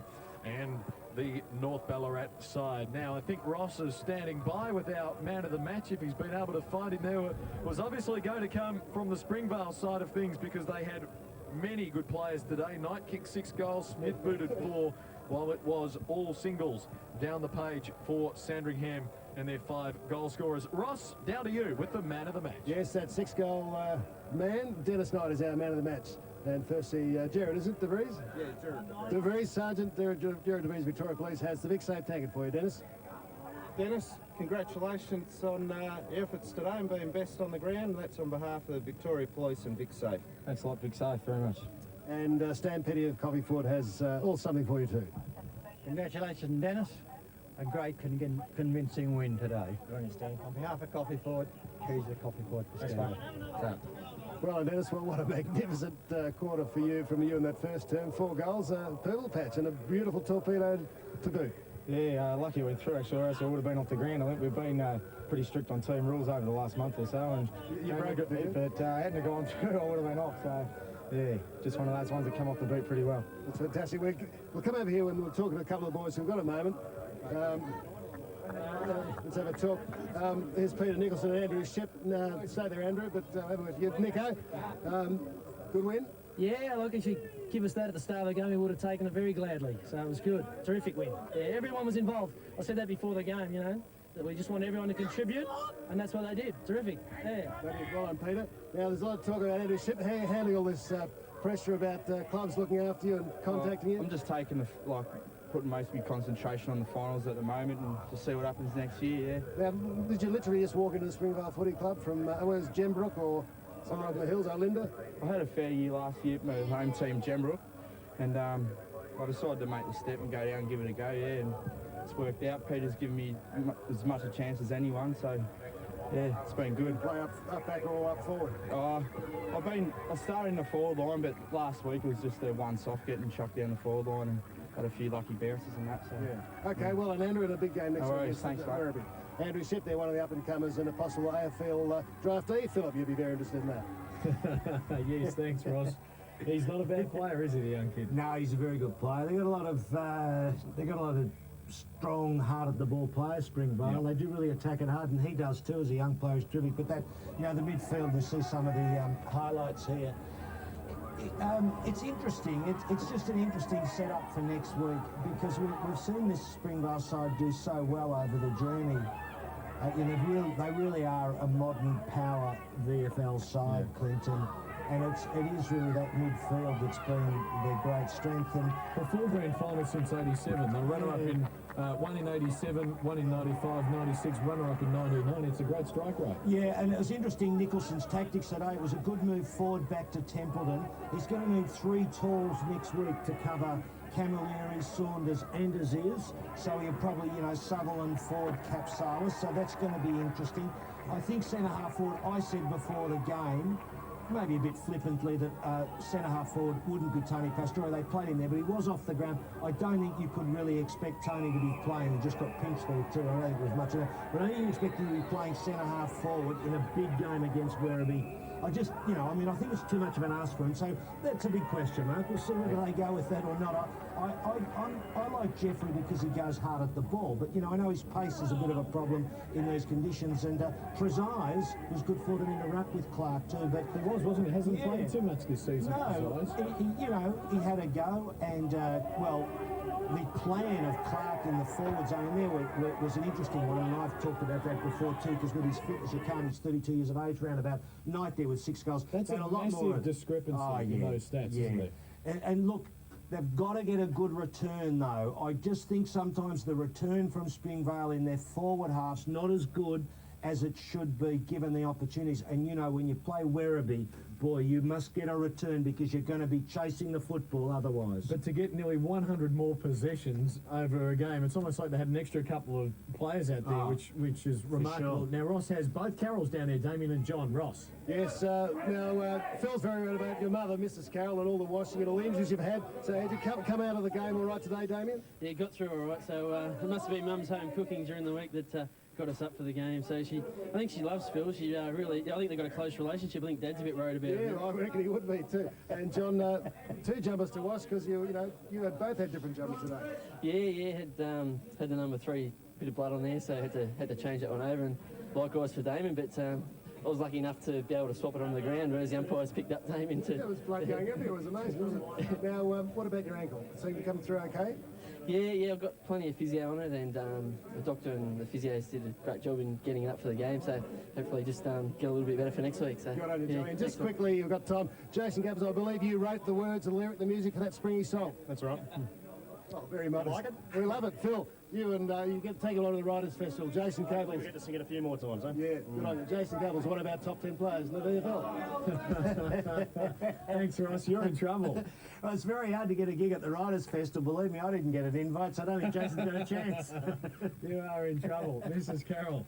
Yeah, well, she's done well, and they're good fellas, aren't they? Good players. And, hey, gee, it's going to be a crackerjack weekend with North Ballarat coming in, you know. We've got half a minute. Who are you going to pick next week? Springvale and Werribee on Saturday, the winner into the grand final. I reckon 3 to 4 goals there, and the in favour of Werribee. Oh, Werribee, yeah. I have to go with Werribee. And you'd go for Frankston against I would. Knockout game. Yeah, I reckon only 2 to 3 goals maybe, and then I think Ballarat are a bit of a sleeper. You know, there's something about him. Jared Fitzgerald's done very well. He certainly has. They got up by 28 points today over Preston at the Northern Oval in Ballarat, and the margin today 68 points. Springvale getting home over Sandringham. So, gee, what a weekend to start the finals. Well, look, Werribee yesterday were phenomenal, but this Springvale side is very, very good. So it's a big weekend. All right, Phil, thanks for your help today. Also, Ross Booth and all of our team here at Northport Oval this weekend. We've enjoyed it. Join us again from 2 p.m. next Saturday and Sunday as the VFL finals continue here on ABC TV. Bye for now.